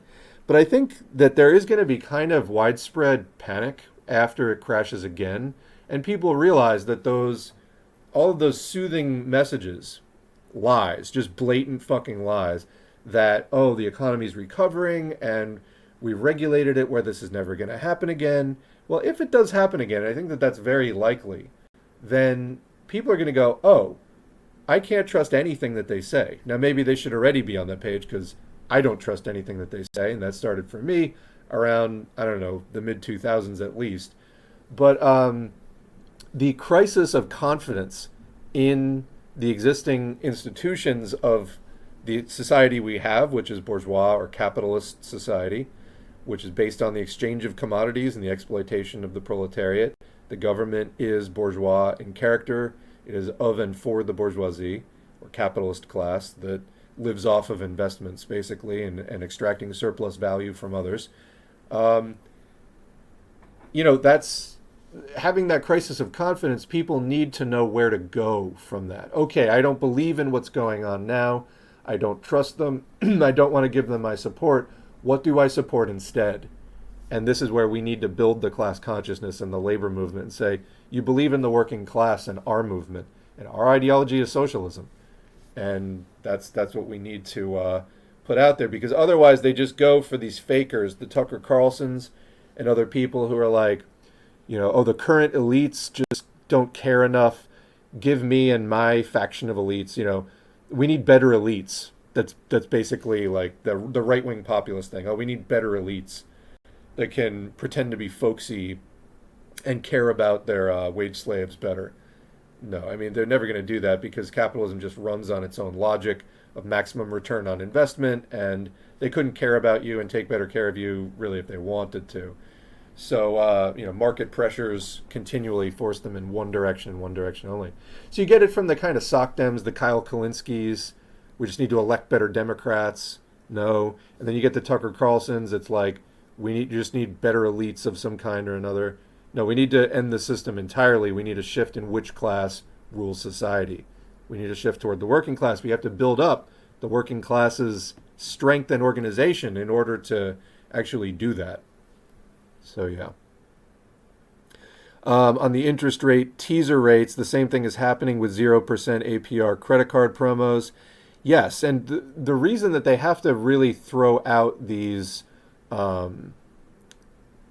deals now, so another one in housing right now is summed up in the expression, marry the house, date the rate. What does that mean?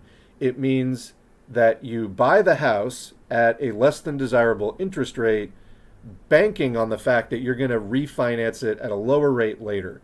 And there's insurance companies that are now, or not insurance companies, lenders that are offering, even that are guaranteeing that you get your loan now and they will guarantee to cover the cost for your refinancing later when the rates come down.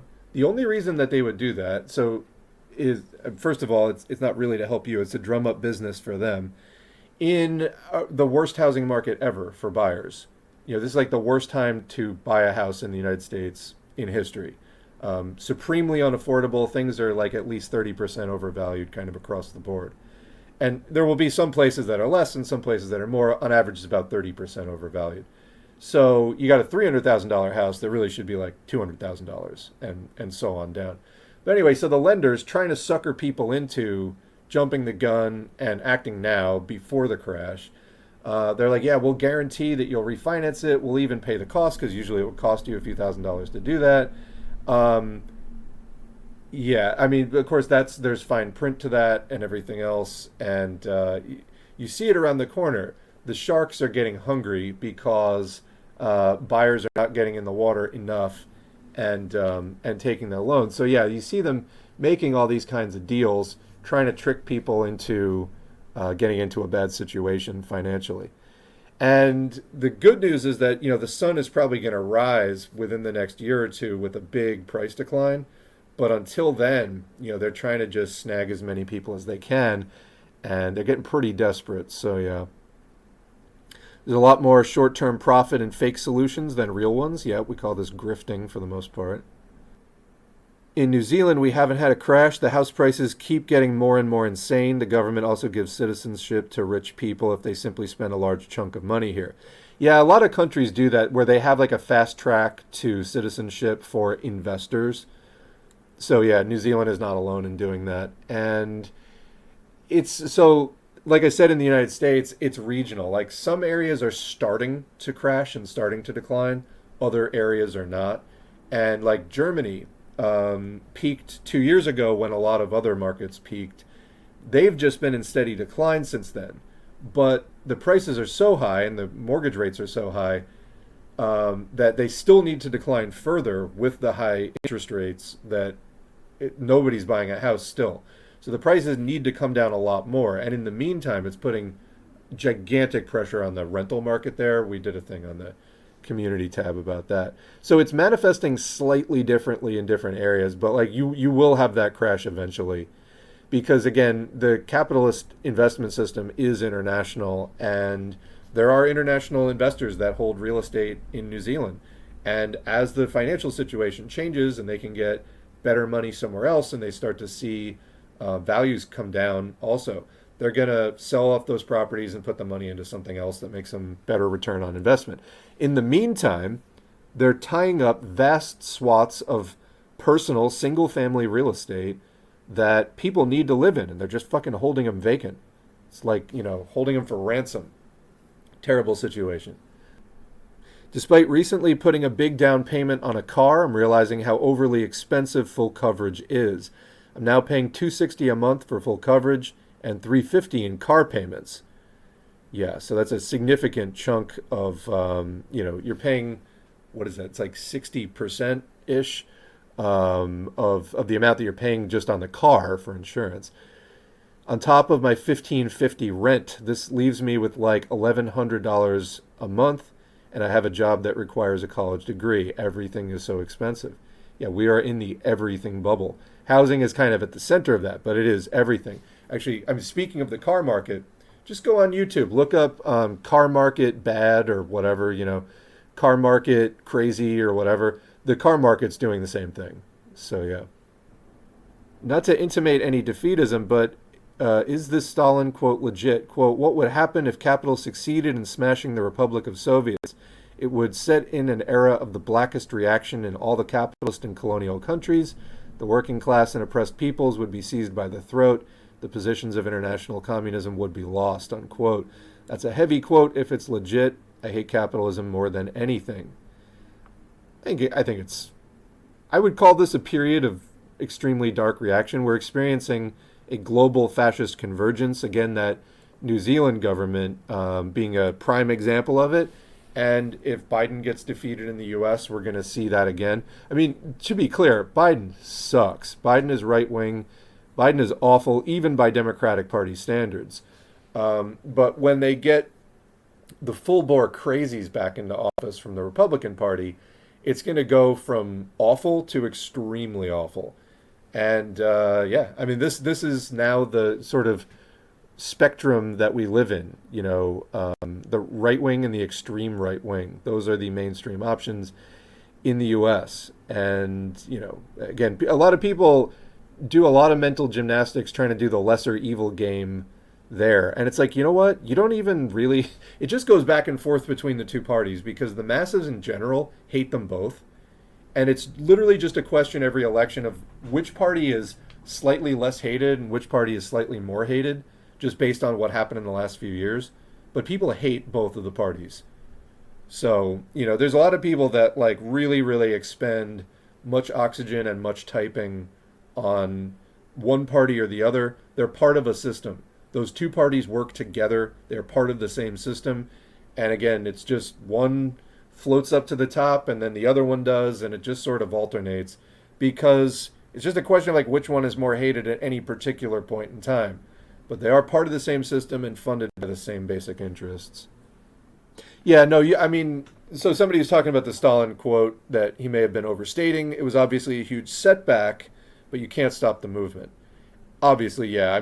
You're not ever going to stop proletarians from wanting to end our exploitation, but in practical terms, it does mean politically capitalists gain the advantage for several decades, and then you got to rebuild everything, and you lose a lot of time, Quote from Enver Hoxha, Deng Xiaoping brought out the program of the four modernizations. So this was the late 70s capitalist turn in China when they did the, quote, market reforms, and put an end to the Cultural Revolution, liquidated all that mass of cadres promoted to the organs of state power, the party and the army by this revolution, and replaced them with the men of the blackest reaction, who have been exposed and condemned in the past. There you go.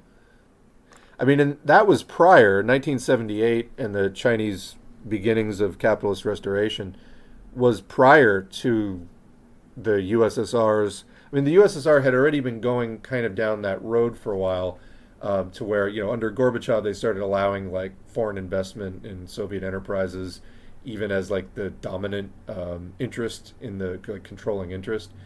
But they weren't at that point yet, and I don't know, just terrible to see. Appreciate the mods. Want to give a shout out to the mods. Brit, Health Revolt. Is Health Revolt here today? I haven't seen Health Revolt, I don't think. And Shakespeare, keeping things moderate. As a small tangent, TV networks such as HGTV, so that's Home and Garden TV, which, I remember a while ago going to a bank and they had, I mean, obviously they dealt in mortgages.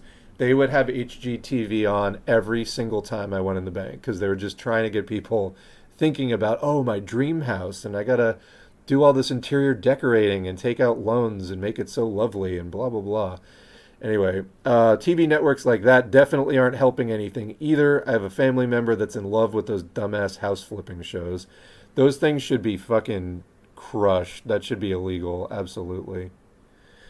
Regarding Stalin, I've been surprised by what I perceive as positive treatment about him on your channel, yes.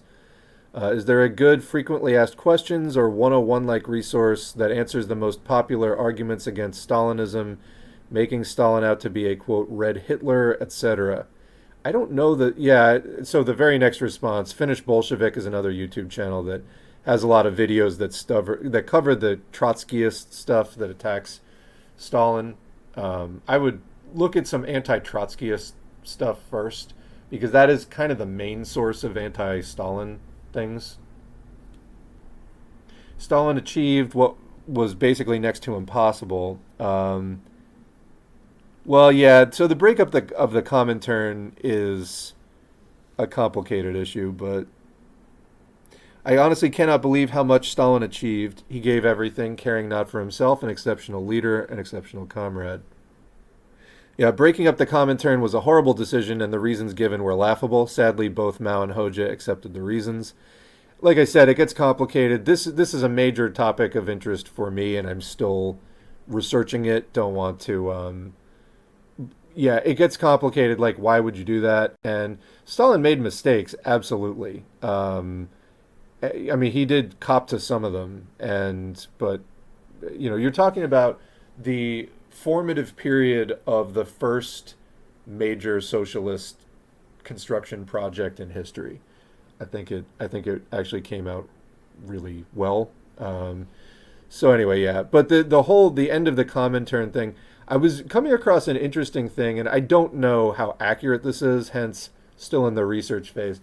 But there is a Marxist-Leninist named Bill Bland from the UK, was in the kind of Hoxhaist vein, and was trying to develop a case for the idea that Stalin basically dissolved the Comintern to defend communism against revisionist trends that were rising within the Comintern.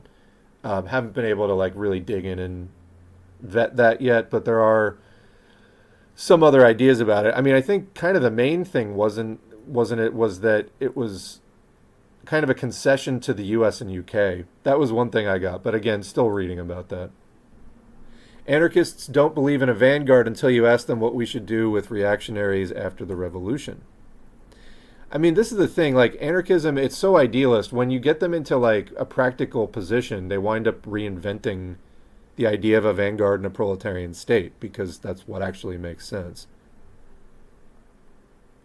I think that, the Anarchides, often written as Anarkkidies, Anarchides, very apt, because it's I don't like capitalism, but I haven't given it any more thought beyond that. It's just a real lack of maturity in thought, and yeah, we got to help people move beyond that.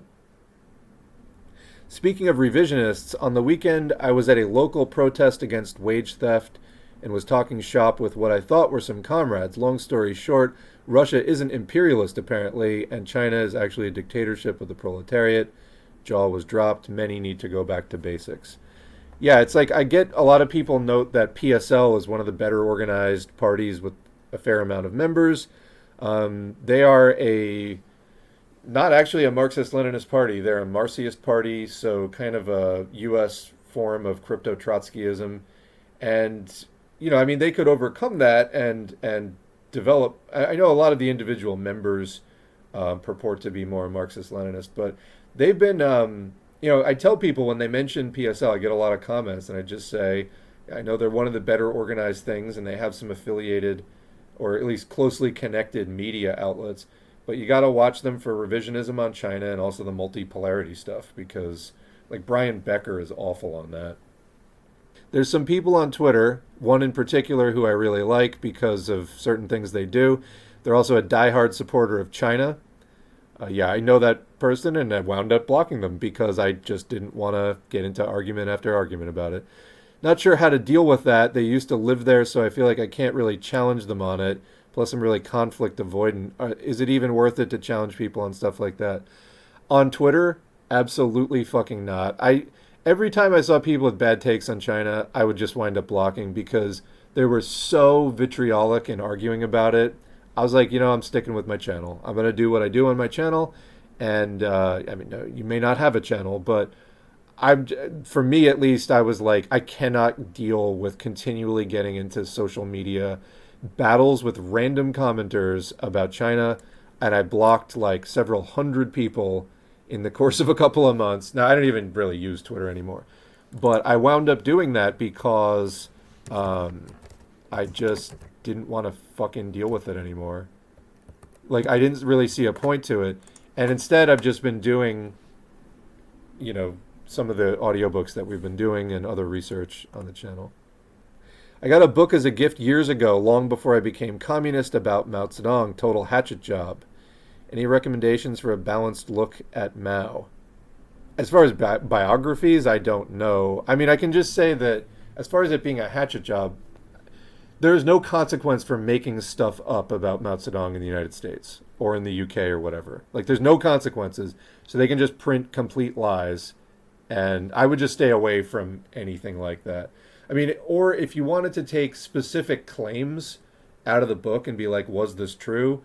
That you can then go get a communist's opinion on a particular topic about what went wrong. Was there a mistake in socialist construction? What was the mistake? Like, if it's factually accurate, what was the actual story? Get it from a communist, not from, some like printed in English, like random book. William Hinton is an author who wrote a lot about Maoist China. I'd recommend some of Hinton's books. Actually, The Finnish Bolshevik a while back, I was going to read some of these on the channel, and then, or at least excerpts, and then The Finnish Bolshevik did some reviews. Actually, in one video, I think he has a video up, all William Hinton books reviewed. So if you want to get an overview of like which books might be good to read about Maoist China, I would point you towards that video because he reviewed like 9 William Hinton books. There's other ones too. So there's the Space Baby channel that has like kind of a well-known video about Maoism and like how things were better in China when they were building socialism. There's a lot of recommended readings off of that. And also the video that we did, actually there's 2, The Late Cultural Revolution, look up that video. Well, actually I think mainly that one. Look at the recommended readings in those. So whenever you find something good like that, follow up the footnotes. That can help. It's actually how we do a lot of the readings, smaller readings you haven't heard of, is because they're referenced in other readings. Actually, in the upcoming readings right now, the reason that we did the 1957 statement and we're about to do the 1960 statement of the Communist and Workers' Parties of the Socialist countries and other countries is because they were referenced in the Hoja piece that we were doing as like a prelude to the Hoja Palestine thing. So just by following footnotes, you can a lot of times find good sources. I made a GPT-4 based bot strictly programmed to be a Marxist-Leninist. Are you interested in playing around with it? From my testing, it knows a lot of stuff. Yeah, I'd be happy to share it if you want. Feel free to share the link to it or whatever it is. So on the New Zealand thing, there's a lot that's bad from what links I have. There's way more than that happening here. It's hard to know how to stop. They're attacking everything and everything that could even be a little bit aggressive. So just kind of a full-on fascist push in New Zealand. I'll be sure to read those links that you sent in the chat today. The Rosa Luxemburg movie from 1986 is a very good account of her life into the German Revolution and eventual death. Very engaging and really visually beautiful with the historic clothes, props, etc. Oh, I've never heard of a Rosa Luxemburg movie. What's the Oh, it's just literally called Rosa Luxemburg. And it is a West German drama film directed by Margareta von Trotta. Okay, good to know. Here, I got the link to it here. Yeah, Blue Sky is much nicer for now than Twitter, absolutely. I did see, I think they're gearing up for the election. So, what's it called? The Democrat, Brooklyn Dad, is now on Blue Sky, or tried to be on Blue Sky, and got, like, shouted down the first day. Why even use Blue Sky when Mastodon has many servers not run by any capitalist country? They're just really different experiences. There's more of a specific culture on Blue Sky. I don't think there's any particular culture on Mastodon. Also, for my experience of using Mastodon, it's useful. I post on there. It just feels a lot more sterile and dry, whereas Blue Sky is... somebody likened it to a theater kid after hours party at or like after show party at Denny's. That is kind of accurate, actually. It's just a lot of fun. I don't have that much fun on Mastodon. You know what I mean? So Blue Sky, it's a bit more of a party. I don't know any good socialist movies, not so much fiction, but the documentary on Sankara is really good. I haven't seen it, but Judas and the Black Messiah is supposed to be pretty good. But Lenin once said, quote, that all of the arts, that of all the arts, the most important for us is the cinema. Maybe we have to make them. Yes. Somebody else gives a thumbs up to Judas and the Black Messiah. I haven't seen it. Put it on my list there. I just often find when I go for a movie, after doing all of the S4A stuff, like day in and day out, the last thing I want to do is, I tend to just go off more into just pure fantasy at that point. Like the last thing, I need to give my brain a break from this stuff. So that's why I often don't watch a lot of like real heavy hitting, historical drama or anything like that. Because I'm like literally reading out these audiobooks word for word. And, it's very immersive, and I have my ongoing research threads and questions that I'm always trying to build and develop and find out more about. When it comes time for me to like sit down and watch something, a lot of times it needs to have spaceships and lasers in it, but, or some such, or zombies, or some other thing that's just a complete departure from like anything serious. That's a bit more just free-form psychological play than kind of like gritty, social realism or documentaries or stuff. So that tends to be me. I need to give my brain some time to play, and yeah. Movies for me though seem to be less and less relevant, almost like books. People don't have the bandwidth for them as much as shorter form stuff. I could be wrong. I've heard that from some people. I mean, we're living through the golden age of TV, like a second golden age or first golden age, if you didn't think there was one in the first place for TV. But basically, it became, I think, with digital cameras, a lot cheaper and a lot easier to produce series. And series started attracting big talent, big directors, big money even. Whereas the movies have kind of collapsed as an industry, where it's like in music where you get big blockbusters and then lots of little indie stuff, but like not really the mid-budget movies so much. Anyway, a lot of that has gone into series instead. And what I have heard from some people is, spending 2 hours on a movie or something, they can't do it, but they can spend 45 hours on an ongoing serial drama or comedy or whatever. So I think that's part of the series thing, is people can either like sit down and binge it for a few hours like watching a movie, or they can just take a smaller chunk out of it.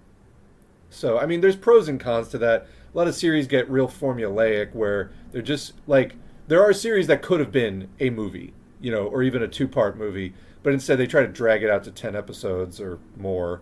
And you're just like, yeah, this did not really need to be a series, and they're just kind of trying to puff it up and fill it out with like, some contrived B plot and, other formulaic stuff. But anyway.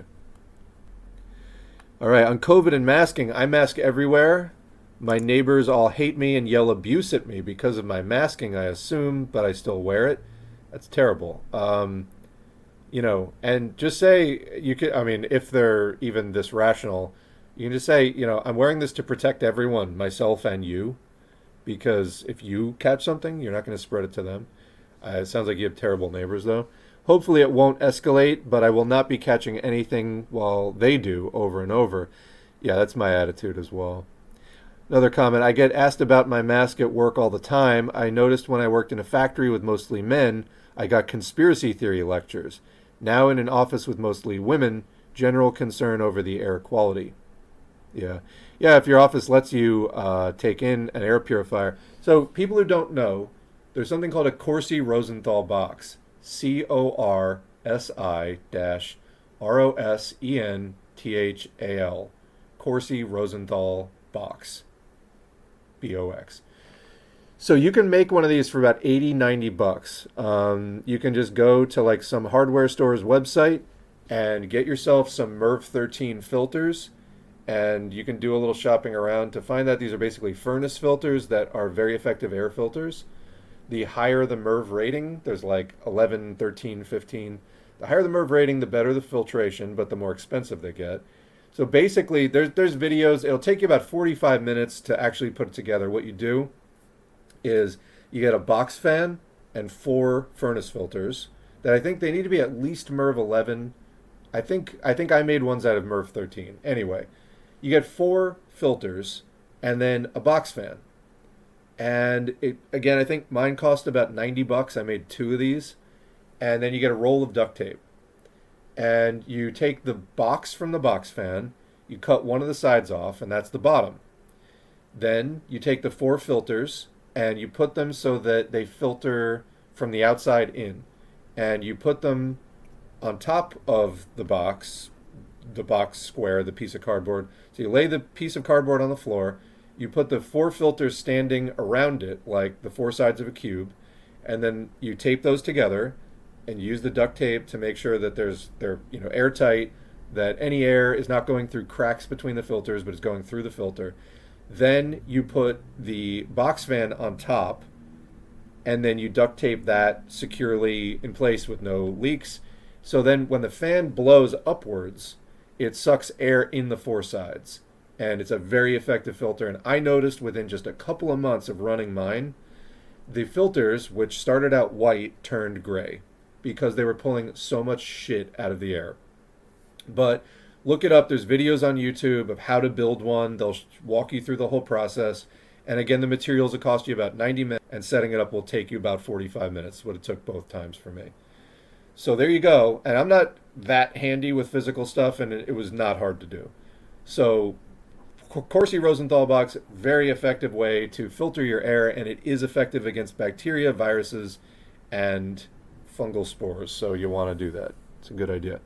Anyway, yeah, let your neighbors cook. They'll be getting sick every couple of months while you won't.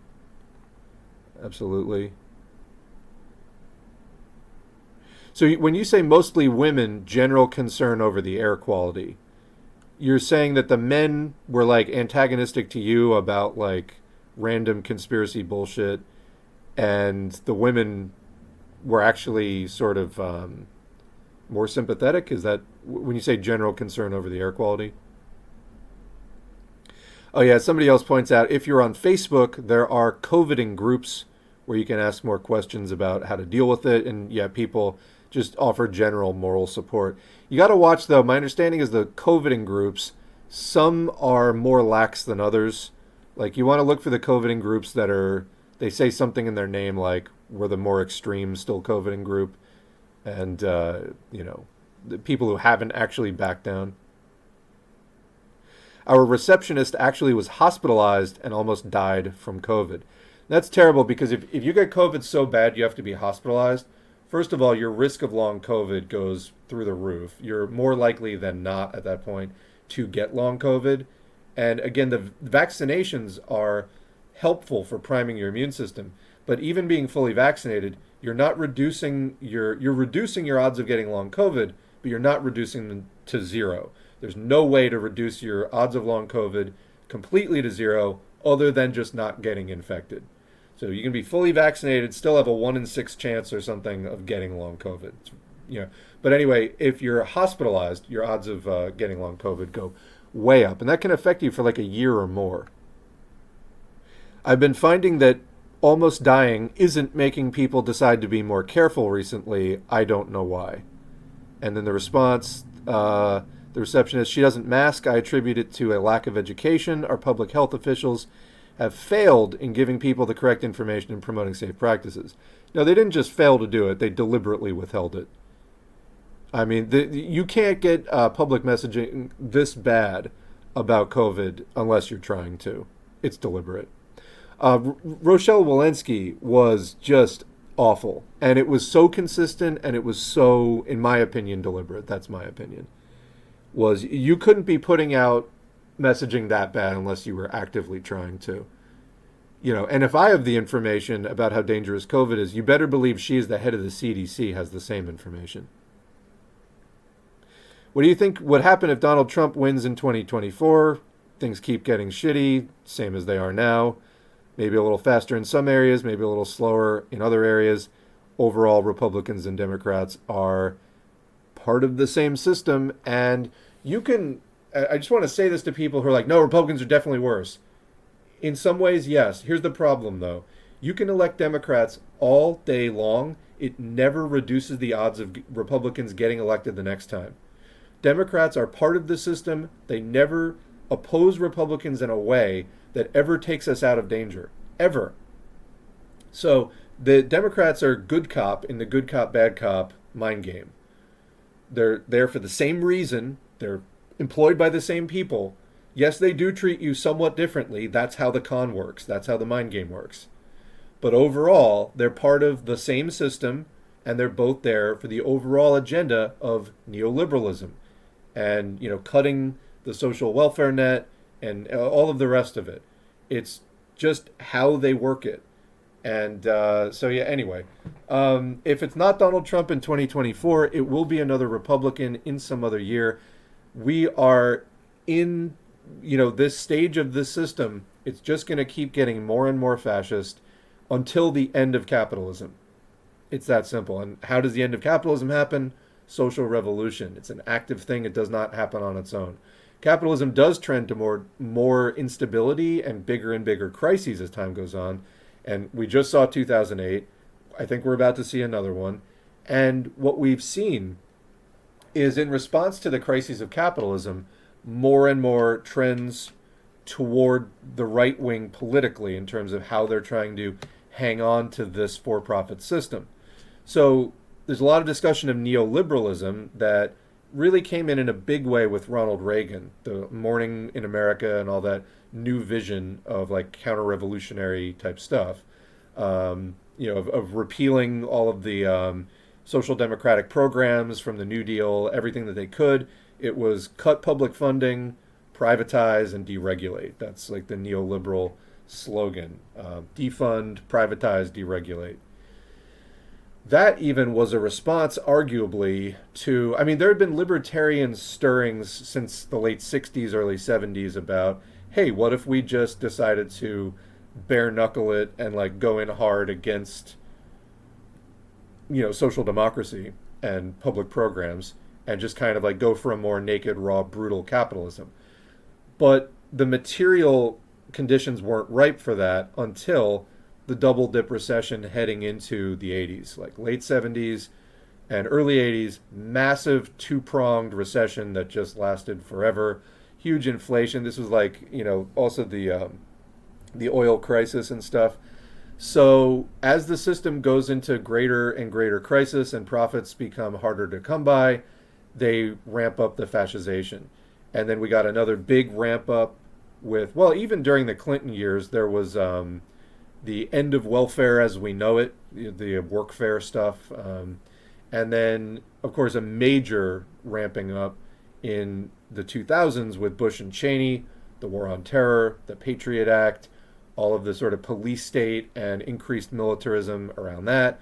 And then, there's a certain point where it keeps going along fairly steadily, but then there's also quantum leaps in it. But it's all going in one direction. So if it's not Trump in 2024, it will be eventually somebody like that. And you remember, these people are not independent actors. They're the head of a system, and the system has certain needs. And the system is even international. The U.S. happens to be at the forefront, along with like the U.K. and some of the other big entrenched imperialists. But it is a global imperialist system. That system is struggling. I would say it's been on a form of life support since the GFC of 2008, and they've managed to squeak out some more profits, but it's going to have another crisis. Like the housing market right now in the U.S. is paralyzed. It's a record low number of sales, like actual transactions taking place is the lowest. The market's completely seized up. And then when it gets going again, it's going to break a bunch of stuff in the process. Politically, the accompanying thing for that is going to be more fascism. And, this is a process, it's the ratchet effect, where the right wing's job is to break new ground in being right wing. Then when the Democrats get in, or like I should say the far right, then when the Democrats get in, their job is to prevent any movement back to the left. Like they just kind of keep it where it is. Maybe they relax the tension slightly, but they just kind of hold it there at that new normal. They don't really undo it. Like I remember at the end of the Bush-Cheney years going, wow, whoever, comes in after this is going to have a big mess to clean up. But then Obama didn't there was no effort to repeal any of that stuff, really.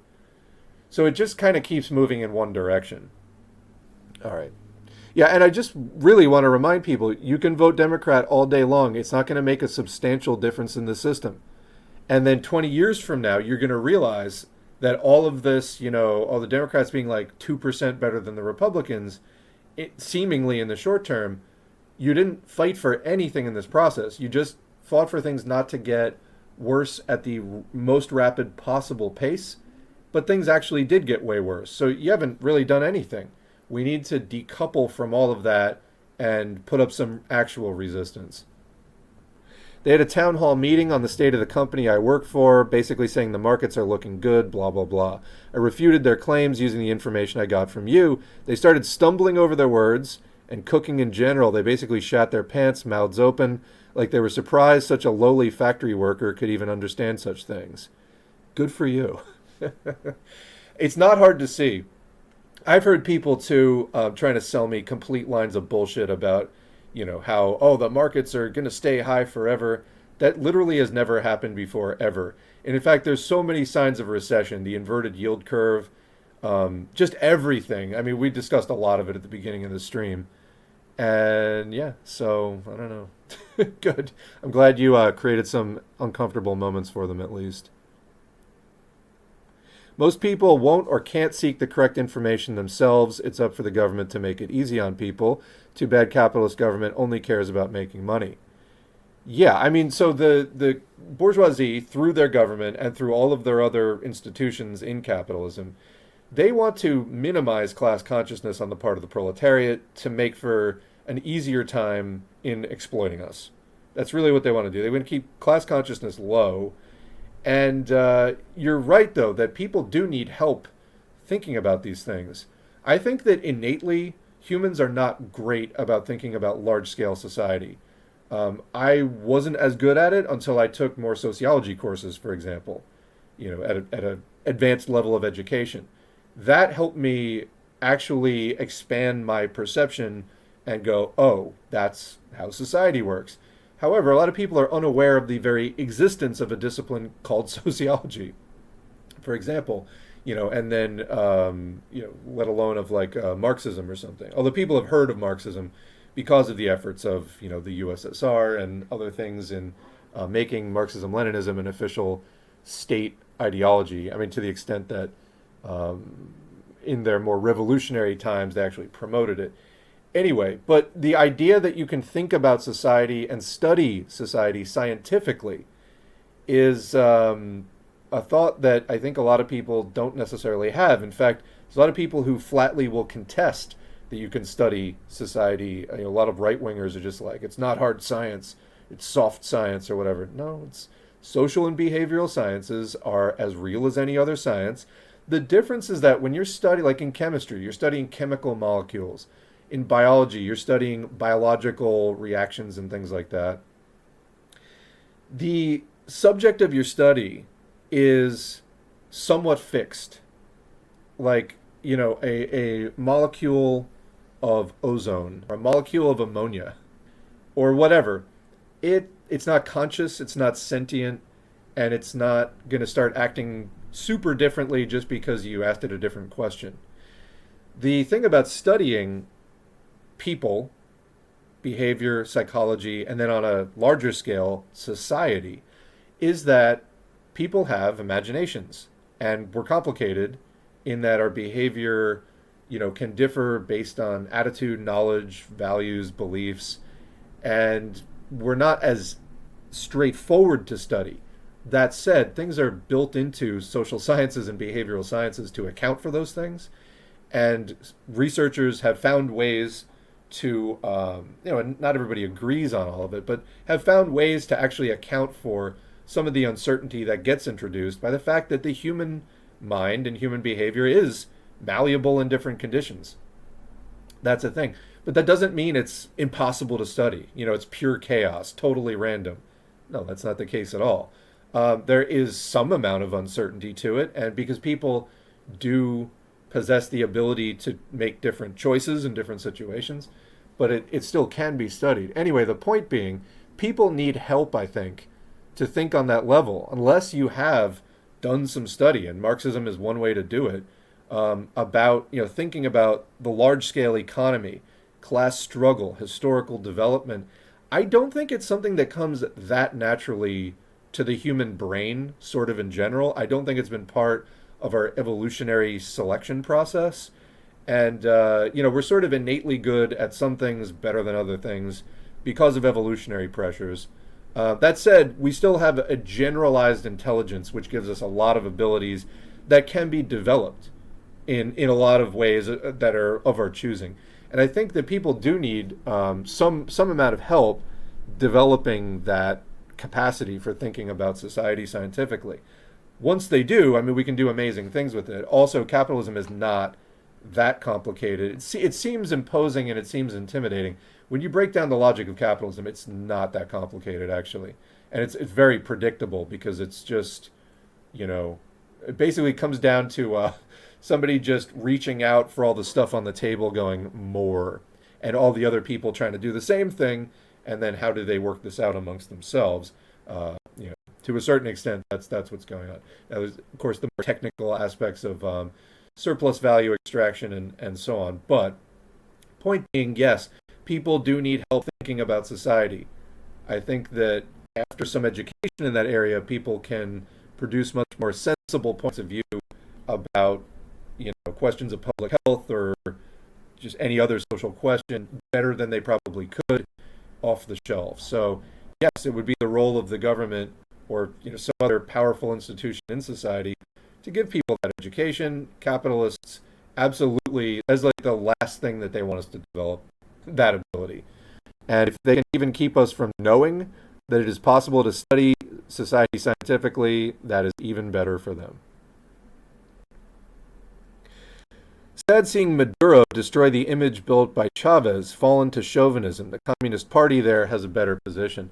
Yeah, there's people trying to say that Venezuela is like run by communists. No, there's an actual communist party in Venezuela, and it's actually not that friendly with the government there.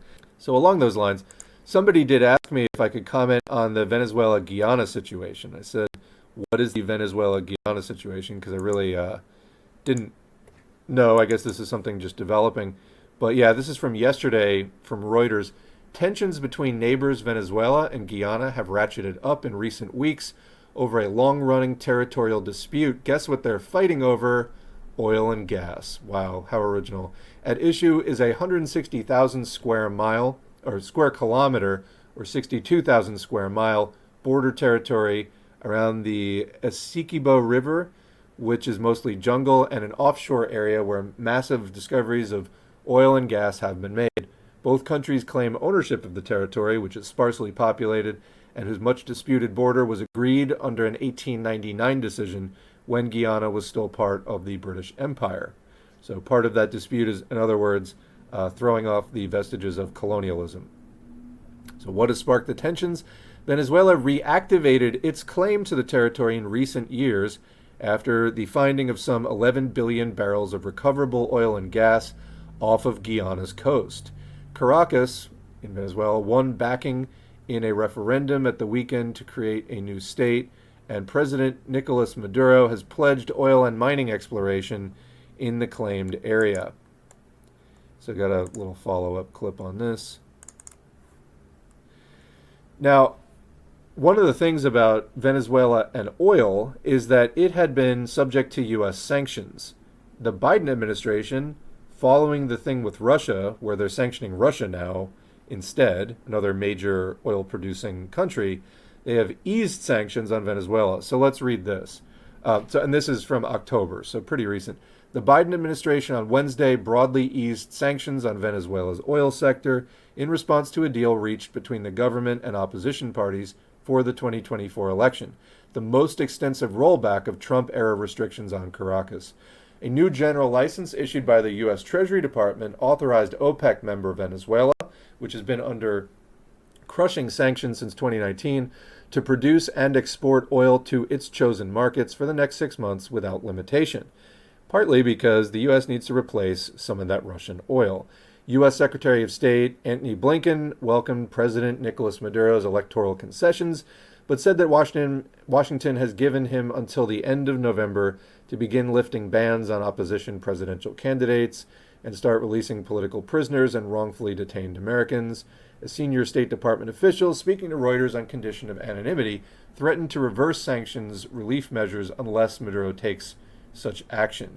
The U.S. moves follow months of negotiations in which Washington had pressed Caracas for concrete actions toward democratic elections in return for lifting some, but not all, of the tough sanctions imposed under former U.S. President Donald Trump. So the U.S. is trying to make this about democratic rights, which it itself does not really follow. Also, the U.S., just to remind everyone, runs CIA black site torture facilities around the world. So much for democratic rights.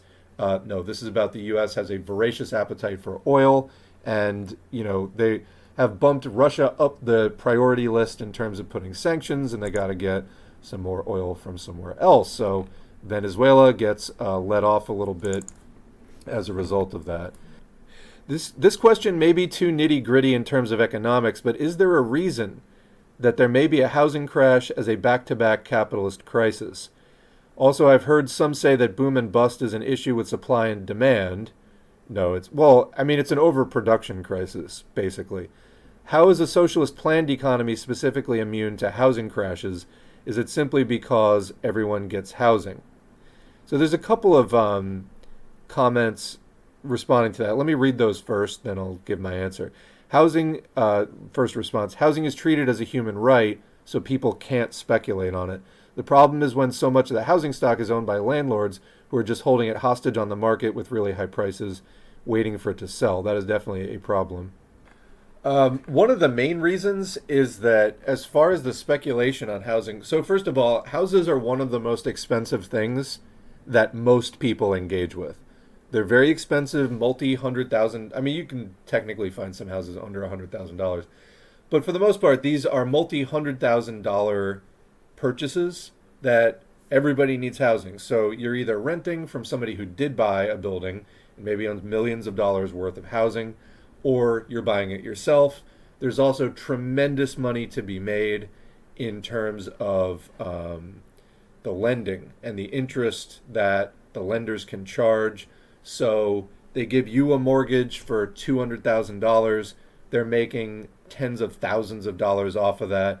You can look up mortgage calculators online. Mortgage calculator. So let's say that you want to get a loan. We're going to mortgagecalculator.org. You want to get a loan. So right now, like the median house price in the U.S. is about $400,000. And so let's say that you put a 20% down payment. That's $80,000. And then so the amount of the loan, like the rest of it that you're not paying for up front, because you're just putting down the $80,000 up front. So you got $320,000 that also has to be paid. And so you got to get a loan for it, because unless you have that in cash, you got to come up with the money from somebody else who's going to pay for it, and then you pay them back. Okay. And there's technically also owner financing sometimes, but that's pretty rare with housing. So as far as interest rates, what are you paying right now? Well, 7% roughly. I mean, on mortgagecalculator.org, they're saying 7.77%. But let's say you're paying 7% interest, because it's not 2% anymore. Let's put it that way. And then what's the term of the loan? Well, very typical is 30 years. You can also find 20-year mortgages. You can find 10-year mortgages. Most people are getting 30-year mortgages. So now there's also property tax, and then there's mortgage insurance. So let's say that the property tax is $2,500 a year, and then the insurance is $2,500 a year, and there's no homeowner's fee. Loan type. So they have in the drop-down box conventional, FHA, VA, and USDA. So those last three are some sort of government-backed loans. We'll just do conventional loan, because the other things have certain things you got to have to qualify, like be a veteran or be buying in a rural area or something like that. All right, so there you go. Those are the results from the calculator. So we bought a house for $400,000. We put $80,000 down. And so PMI, mortgage insurance, was not required. If you put less than 20% down, or it depends what kind of loan, basically, if you don't put as much down up front as they would like, they make you pay insurance on the mortgage. So it's crazy. That can be like a huge other expense. So what it ends up being is your monthly payment is $27.21.94. That's after paying $80,000 out of pocket up front. And your annual payment amount is $32,600 or $32,700 if you round up. The total interest paid, get ready. Remember, your original loan was $400,000. Like that's the price of the house. You put $80,000 down. You wanted a mortgage for $320,000.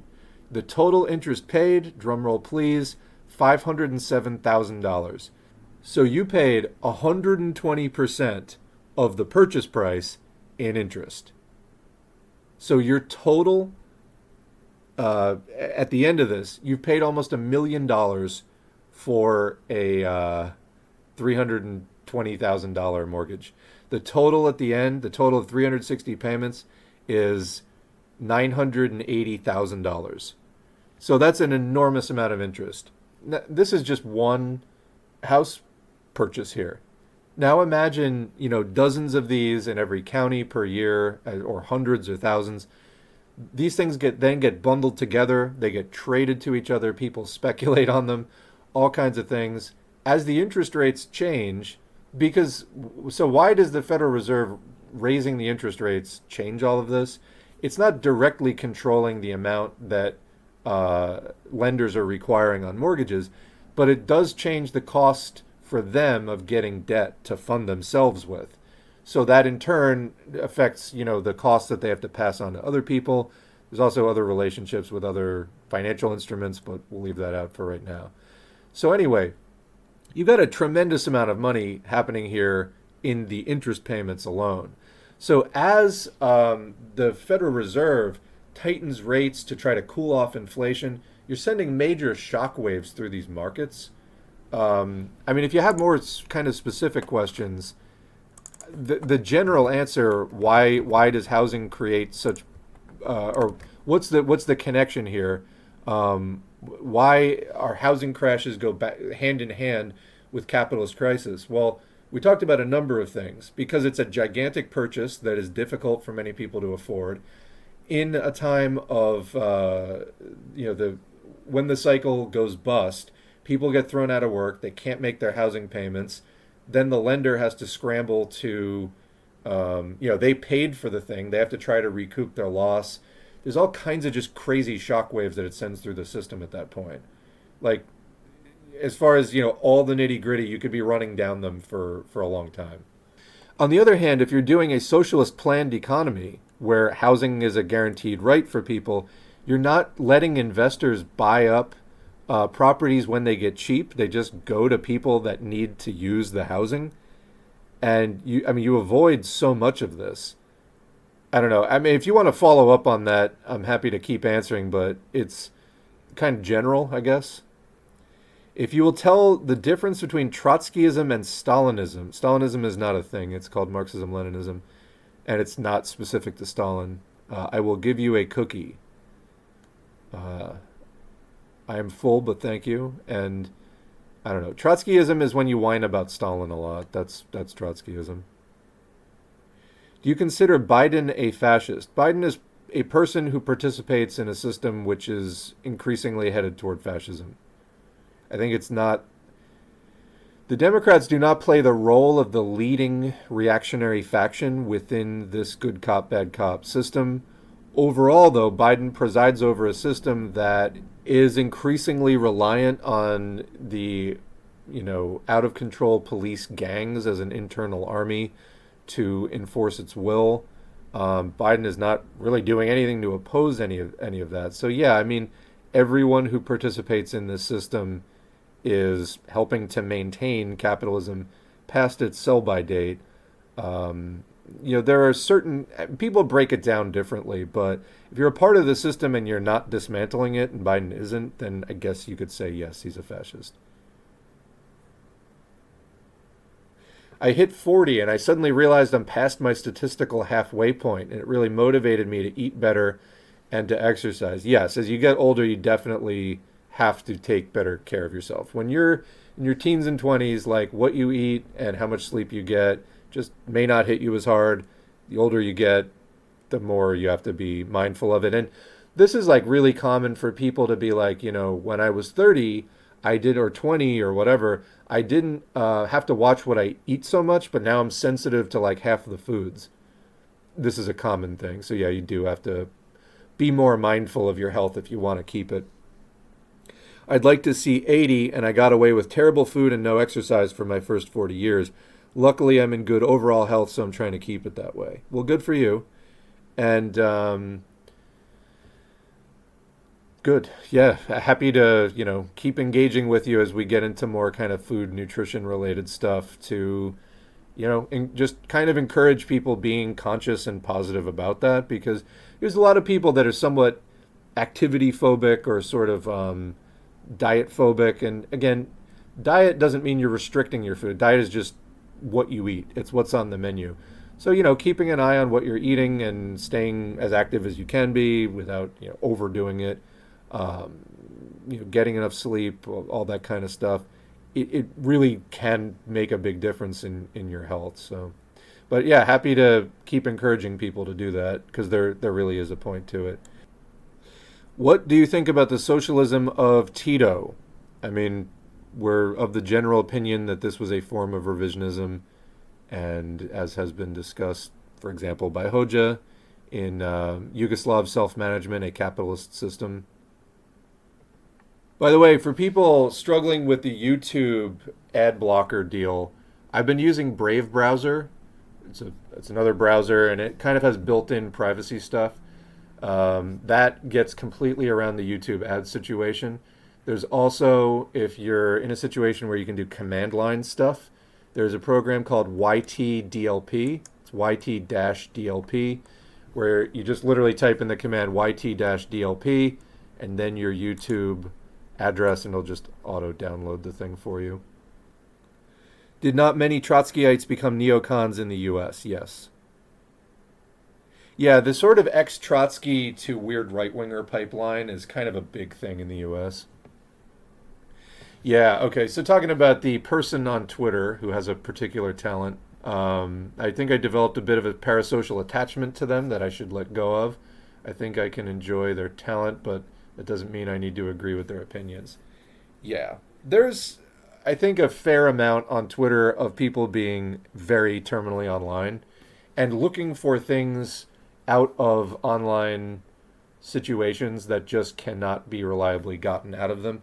I think there's also a lot of people online who especially have a lot of followers and from a distance might seem like exciting and somebody you'd want to know. If you met them in person, you might feel differently. And, I mean, this is just true in life in general. Even somebody you do meet in person and they're not surrounded by throngs of people. Like you just meet them and become friends with them. Sometimes you get to know people, and it's not all that you hoped for, or whatever. Or your values and goals match for a while, and then after a while, like you just find you want different things out of life and go in different directions or whatever. But yeah, I think it's just gets confusing with the kind of online stuff, especially with people who do have kind of like a, you know, really looking for all that attention online, and because I think that they put themselves out there in a way that lends itself to others who get parasocially attracted to them, and that's not something I'm trying to promote. Again, we're doing education here. I'm happy to see certain people regularly participate in this community, but I'm trying to make it be about the work. You know what I mean? I'm trying to make it be about this thing we all have in common rather than about any of us personally. I don't think that that's really healthy or good from kind of purely online anonymous relationships. So, let's help each other with this thing we have in common. I'm sure we'll have, a few little shared personal tidbits along the way, but, kind of keeping that to the small part of the whole thing. But yeah, of course, we're all human and stuff, so. The problem with calling a bad Marxist a renegade is that it sounds kind of cool. I know, it's that word renegade, but in this context, that is bad. Apparently, Venezuela is using the current climate of lax world policing by the U.S. to resurrect an old dispute it has with Guyana over a big chunk of territory that's recently proven oil rich. Don Joe, I'm actually going to go a step further and speculate perhaps it is even getting like a wink and a nod from the U.S. to go do this. In other words, if they're being a supplier of the U.S., is the U.S. being like, by the way, heard they got some oil over in Guyana. I want to talk to them about that. Don't know, because I'm not, behind the scenes at the Venezuelan State Department, but it wouldn't be the first time that such a thing took place. This move from Maduro is what made me realize the Communist Party there is 100% right by distancing themselves and wanting change. Well, yeah, I mean, they also, the Venezuelan government also kind of let the bourgeoisie put them in a really bad position, didn't they, for a long time by withholding all the essential stuffs. Like, I just said stuffs.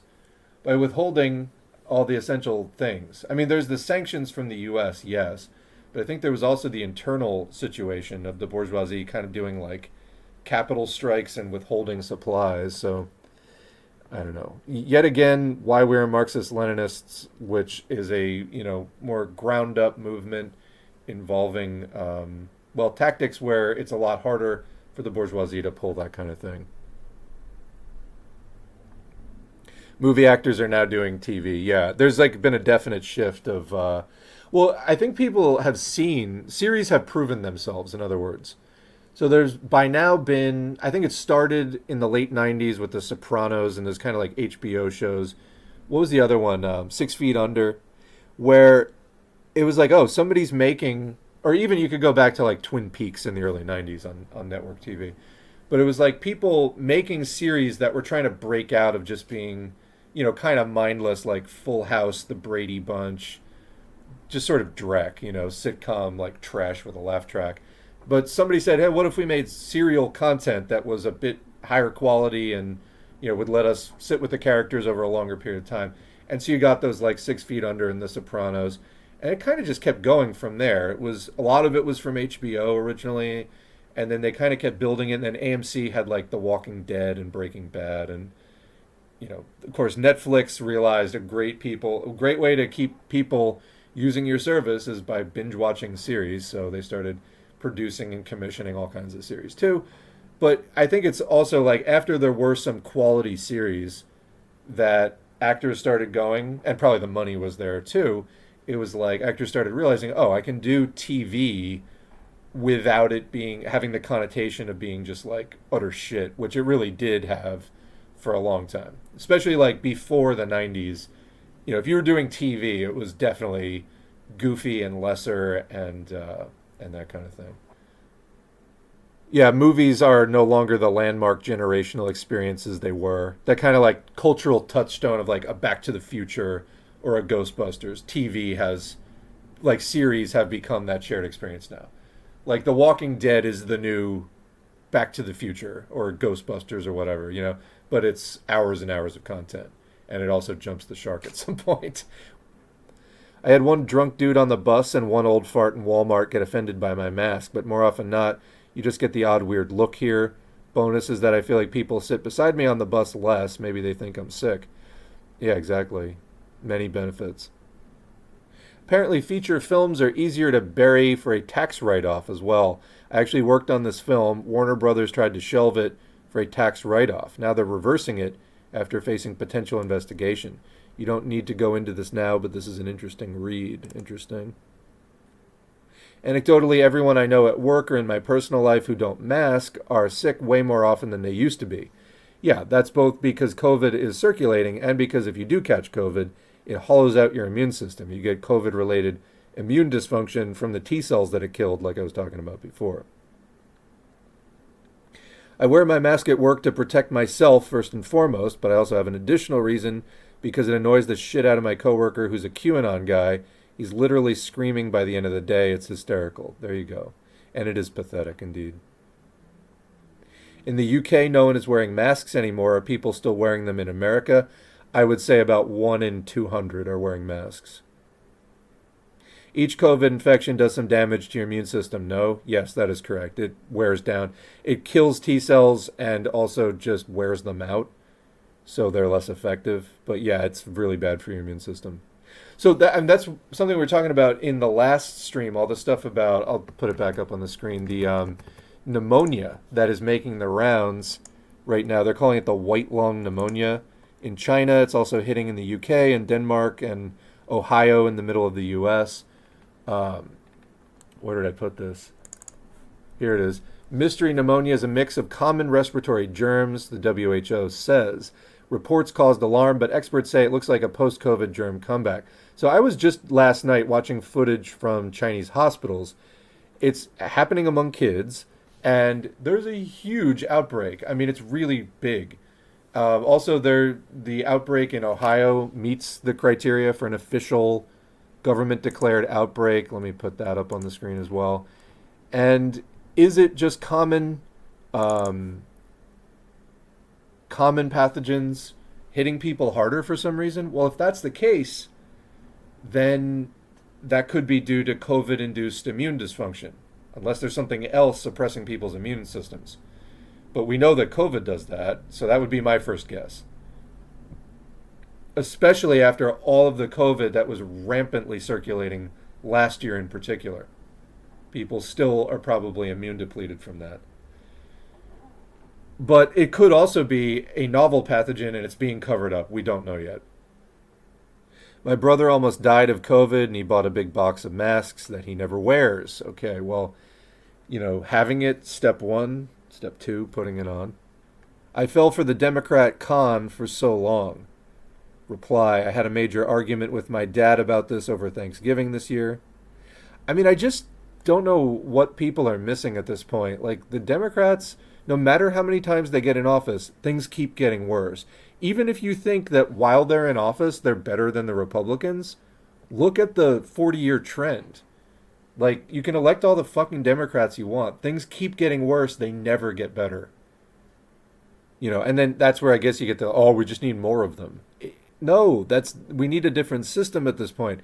They're committed to a moribund system. That's the problem here. I'm curious to see a survey on COVID attitudes based on demographics such as income, sex, race, age, etc. We've actually covered that before. I think the Kaiser Family Foundation did it. Let me look it up. But yeah, KFF.org has a number of things about inequality in COVID, which again is disproportionate across different demographics. Okay, so this is from the Kaiser Family Foundation, KFF.org. 6 in 10 adults said people should continue masking to avoid COVID-19 surges, with splits by partisanship, income, and race. And you can see the chart on the right side. Which comes closer to your view? Now that COVID-19 case rates are lower, that's wrong. So case rates are lower because they stopped fucking counting them. But the actual circulation of COVID in the wastewater, as we were showing before, and let me go back to that for people just watching this particular segment, look at where we're at with the wastewater right now. We're, the Northeast and Midwest are over 1,000. By the time you're over 750 or 8, you're in a major surge. They're over 1,000 now. And so the overall surge level at the top is as high as any of the surges in 2020 or 2021, except for Omicron. And it's catching up with where we were last year, which was an unmitigated shit show of SARS-2 spread. So, yeah, case rates are lower. That's the teal line underneath the blue wastewater curve. That's because they stopped counting them. It's not because cases are lower. That's kind of a ridiculous thing. But, I mean, they would be more honest to say, which comes closer to your view? Now that you think that COVID-19 is over, ... or lower, and the two options were people should stop wearing masks in most public places so that things can get back to normal. I'm sorry, you can do everything you normally did except eat and drink wearing a mask. People have this it's a form of denialism, this hypersensitivity, this hyper worship of the mythical normal. What does that mean? There are diseases in the world. COVID is one of them. You can't just wish them away. So this idea of getting back to normal as your primary value, the only thing a mask stops you from doing is eating and drinking. That's it. That's it. You can go shopping. You can do anything else. You can go for a walk. You can do, maybe not swimming, but like you can do pretty much anything else wearing a fucking mask. That is, quote, normal. You can go to school, you can go to work, you can do all the normal things, all right? Or people should continue to wear masks in some public places to minimize the spread of COVID-19 and avoid another surge in cases. And then, you break it down by race and ethnicity. 88% of Black American respondents said keep masking. Only 9% said stop wearing masks, back to normal. And then you can see significant differences among white respondents. It was 50-50. Hispanic respondents, 69% for masking, 30% against. Then household income, you can see lower income people more likely to say keep masking. Then party ID, Democrats far more likely to say keep masking, but then in reality they're not doing it. And independents, less likely but still a majority say keep masking in some public places. I'd love to know which public places because I don't see people masking virtually anywhere. And then Republicans, it's 7 in 10 say get back to normal. So there's a clear, partisan split between left and right wing stuff there. COVID-19 vaccination status. 2/3 of people who are vaccinated say keep masking. And then 2/3 of the unvaccinated say get back to normal. And then if you have a chronic health condition, only 65% say keep masking. And then no chronic health condition, it's lower. So people who have a chronic health condition, some kind of disability or chronic sickness, more people, more likely to say keep masking. So yeah, there's your breakdown there. And we've covered that before. I'm not sure when this is from. This is from March 2022. But yeah, that's been consistent throughout the pandemic. And I don't know what the current figures are because clearly, as I was saying, it says 6 in 10 say keep masking, but then obviously nobody is. I don't even think last year it was even close to 6 in 10. So, even in March 2022, I don't know where this is coming from exactly. I definitely was not seeing 60% of the general public masking at that point. But anyway, I definitely still mask. But there you go. That's at least some of the more historical breakdown. And that's what I'm familiar with. Let me put that link in the chat. And if anybody finds a 2023 update, that would be interesting. Bill Clinton gave us a quantum leap toward right-wing politics with the '94 crime bill, thanks Biden, who was also part of that effort.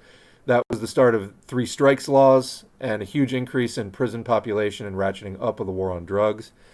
Yeah, and so certain cities like Rudy Giuliani, now a major Republican rock star, Giuliani started out much earlier, I think in the early 80s, being like an anti-mafia, anti-organized crime prosecutor and was part of bringing down organized crime, then became mayor of New York City in the 90s and started a massive police state crackdown. And that was right around that time of that Clinton era crime bill, and then of course Clinton doing the workfare instead of welfare bill, ending welfare as we know it. So yeah, but still, and Clinton also did other significantly shitty things. It was under him that Glass-Steagall was repealed, significantly deregulating the financial sector. Also, the Telecommunications Act, I think of '96, which basically repealed restrictions on monopolies or large consolidation of ownership in media. That's why there's like three companies that own almost all the radio stations now, is because of that. Prior to that, you were not allowed to own more than one TV station in a particular city and things like that. So Clinton did shitty things. I'm just saying it wasn't the kind of major overhaul that you saw with Reagan, that you saw with Bush Cheney, where it was this like kind of new vision put out there of like, we're going to do this huge step. But no, for sure, under Clinton, under Obama, there was still a march to the right. Just wasn't like rolled out as this kind of like grand gesture, because that's not what the liberal base of the Democratic Party wants. I mean, say what you want. And when we talk about the Democrats, we're talking about the party, the people who take the money, do the fundraisers, talk to the capitalists that actually keep that party going. That's one thing. The average Democrat that backs them is actually significantly to the left on most issues. They do allow themselves to be swayed somewhat by party propaganda and by like CNN and all that kind of stuff. But like if you ask the average Democrat, they think that the Democrats should do more for civil rights and different things. And they're not happy that they don't. They just think that there's no other option, which is why we have to keep organizing and keep building class consciousness to get to that point where more people peel off. Because, a lot of people are not sort of born leaders, but they will join in on something if you get it big enough. And Harris was a DA. I'm not sure. Super racist the Democrats are. Harris was a DA. I was like, was a DA. It wasn't capitalized. So there's a comment about indigenous people getting hit hardest by COVID. So healthcare in on reservations in North America is terrible. There's absolutely terrible conditions on any kind of Native American. I don't even know how to go into this, but so if you look at life expectancy declines, there's been a life expectancy decline in the U.S. because of the pandemic. But if you break it down by demographics, it's significantly more in certain demographics compared to others. And it hit American Indians the hardest because conditions are just awful there across the board. Medical care is not good. I mean, for most people, it's unaffordable. And then it's that much worse in American Indian communities and reservations. And, they get all the... You can find many videos like on Twitter or whatever of some of the water that people are expected to drink, like that have access to very dirty water to actually use from day to day. Conditions are really awful. So while I think that the average life expectancy in the U.S. came down 2 years, in American Indian communities it came down 6 years. Seeing how Marxism overlaps with other scientific fields blows my mind. I definitely need to read more on that. Yeah, also interesting topic related to science and Marxism is women in the sciences in socialist countries versus in non-socialist countries. Significantly more gender equality in the sciences in the socialist countries. There should be a law where you can only own 2 houses max. I mean, it'd be a start. There's all kinds of things you could do, but yeah. I tried to go the Trotsky route, playing Hearts of Iron 4 about 6 months ago. The world was taken over by fascists. It's okay. If you're a Trotskyist, your main weapon is complaining. Just complain about it. When are you and your partner going to buy a house and settle down? Asks my suburban Midwestern family members. I can't. Me living outside a major East Coast city. Yeah, houses, I don't know where you are on the East Coast, but there's a lot of places along the East Coast that housing prices are still rising as of right now. Okay, so going back to the thing about housing and the tie-in with the capitalist crack-up. I think I understand. Like the combination of housing being a necessary purchase for humans, unnecessarily rapacious lending practices leaves enough people who are unable to pay their mortgages, leading to two back-to-back crashes. I mean, it just, this is something I'm trying to articulate better and I'm continually working on. It's just that, like, housing transactions. Okay, here, let's see. What percentage of the GDP are housing transactions? All right, so there it is. Share of value added to the gross domestic product of the United States in 2022 by industry. Now, that's tiny, so I'm going to have to bring it up on the other screen and blow it up.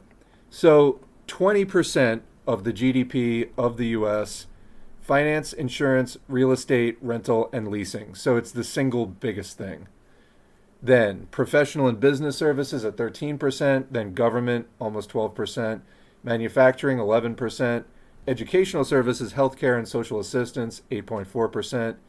In sixth place, wholesale trade, seventh place, retail trade at 6%, information 5.5%. Then you get arts, entertainment, recreation, accommodation, and food services at 4%, construction 4%. So there you go. Basically, I mean, and if you put construction back in to the real estate stuff, you know, it's really significant.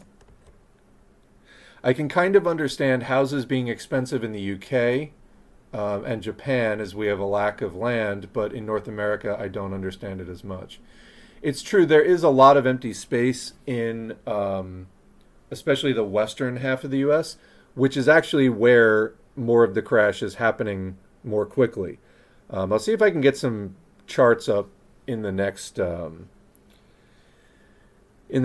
stream of that. But yeah, basically in the West, you have a lot more land where you can do new construction. In the East, more of the land is already developed, so you're more likely to find houses, you know, going back to the 1700s even in some cases, or sometimes even earlier, though those will usually be more like historically preserved. But you'll find like housing in use from the 1800s, you know, 1910, something like that. And it's just been sitting around for a long time, a lot of times in bad condition. Yet, because there's like something of a shortage, again, that's being driven in part by investors sitting on vacant stock. You know, I had somebody trying to tell me that there was a housing crisis in that there's more people who need housing than there are houses, and that's, I was not in a situation to like get into a big thing with them about it at the time, but that's flatly untrue. There is enough housing for everyone, but it's not being distributed to people. So yeah, there's definitely enough housing, but it's not given to people. Anyway, you're right. The thing is, in the West, it's kind of like a big empty part of the place, but those are where the prices are crashing more, is West Coast, and then in from the West Coast, like Idaho, Nevada, and down into the Southwest, like Arizona, New Mexico. Yeah, it's like there's land in the U.S., but is there anything there? Like, go to the Dakotas, go to Nebraska. There's not that much there. What you'll find is just roads going for hundreds of miles through like empty, flat plains. Just saying, as someone who also has Brave, I primarily use Firefox now and has been trying to be on top of this whole anti-ad block situation. You should know that Brave's built-in ad block also gets detected by YouTube's anti-ad block. Whenever an ad block's filter list is updated, you won't see ads, whether it's the extension, uBlock Origin, or Brave's built-in ad block. Personally, I recommend using uBlock Origin either in Firefox or Brave. If you use it in Brave, disable the built-in ad block for UBO to function properly. I mean, it's working fine for me in Brave, so I don't know. I do not see any ads on Brave. Yeah, fair enough. I mean, the film industry was milking people. Yeah. All right. There's a decent question. Why do you think the socialist side lost in the Spanish Civil War? I am way too white to go into that, but I will note your comment for the future. All right. Oh my God, the chat really keeps going on today. We had a lot of people in the chat here. The whiter you get, the less you care about COVID. Shocking. Not really. I wish they would create a mask where I can drink my coffee. Don't really care about anything else. Even so-called leftists often are not masking anymore. A whole bunch of my fellow disabled people are no longer masking. Well, they're going to get a wake-up call, and hopefully people can. We need to keep reminding people to do this before they find out the hard way. We have three strikes laws here in New Zealand as well. Prison population also consists of a lot of Maori. So in other words, your prison system is also racist. Because in the U.S. it's very racist. On many reservations, the water quality is worse than Flint, Michigan's. Yeah, that's absolutely. People may not be aware of how bad conditions are on reservations. Indigenous in Canada as well, horrible conditions, no access to medical care due to the remoteness in a country with ostensibly socialized medicine, which of course has been under heavy assault for several decades now. And that's not even getting into the racism when it comes to actually getting into care. Healthcare policies in the reservations are genocidal. I heard they have mandatory tubal sterilization post-childbirth on postpartum mothers.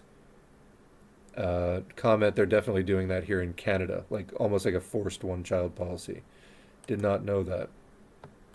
Sometimes they'll even sterilize Indigenous women when they do other procedures, like they go to get their appendix removed and then they were told afterward that they were sterilized. So they would do that to black women in the U.S. For a long time as well. I'm starting to draw parallels between Indigenous people here and in Palestine. Well, yeah, because it's another colonial effort. Like if there was social media and stuff back during the more active, so colonization in the U.S. and North America generally is ongoing, but during the more active parts where there was bigger and bigger land grabs, yes, it would look exactly like what's going on in Palestine now. It just wasn't documented on video, to the same degree, but it is still ongoing today. Canada's GDP is dependent on housing inflation, I believe, so there's no incentive to stop it. Yeah, and they'll just, we'll fix the crash after it happens. In fact, they're desperately trying to keep it that way. Yeah, absolutely. So, so this is another thing when trying to understand why is housing so important for the crash, because housing is the main store of value for the average person. It's the most valuable thing that they own. So when house prices go up, they become, quote, wealthier. When they do, except it doesn't stay that way when it's just a bubble. It goes that way for a few years and then it collapses, and maybe you used some of the equity in your house to do some other financing. That may be affected by it when it crashes and the value comes back down. So there's all kinds of things. But yeah, so Canada's GDP is dependent on housing inflation, so there's no incentive to stop it. They're desperately trying to keep it that way.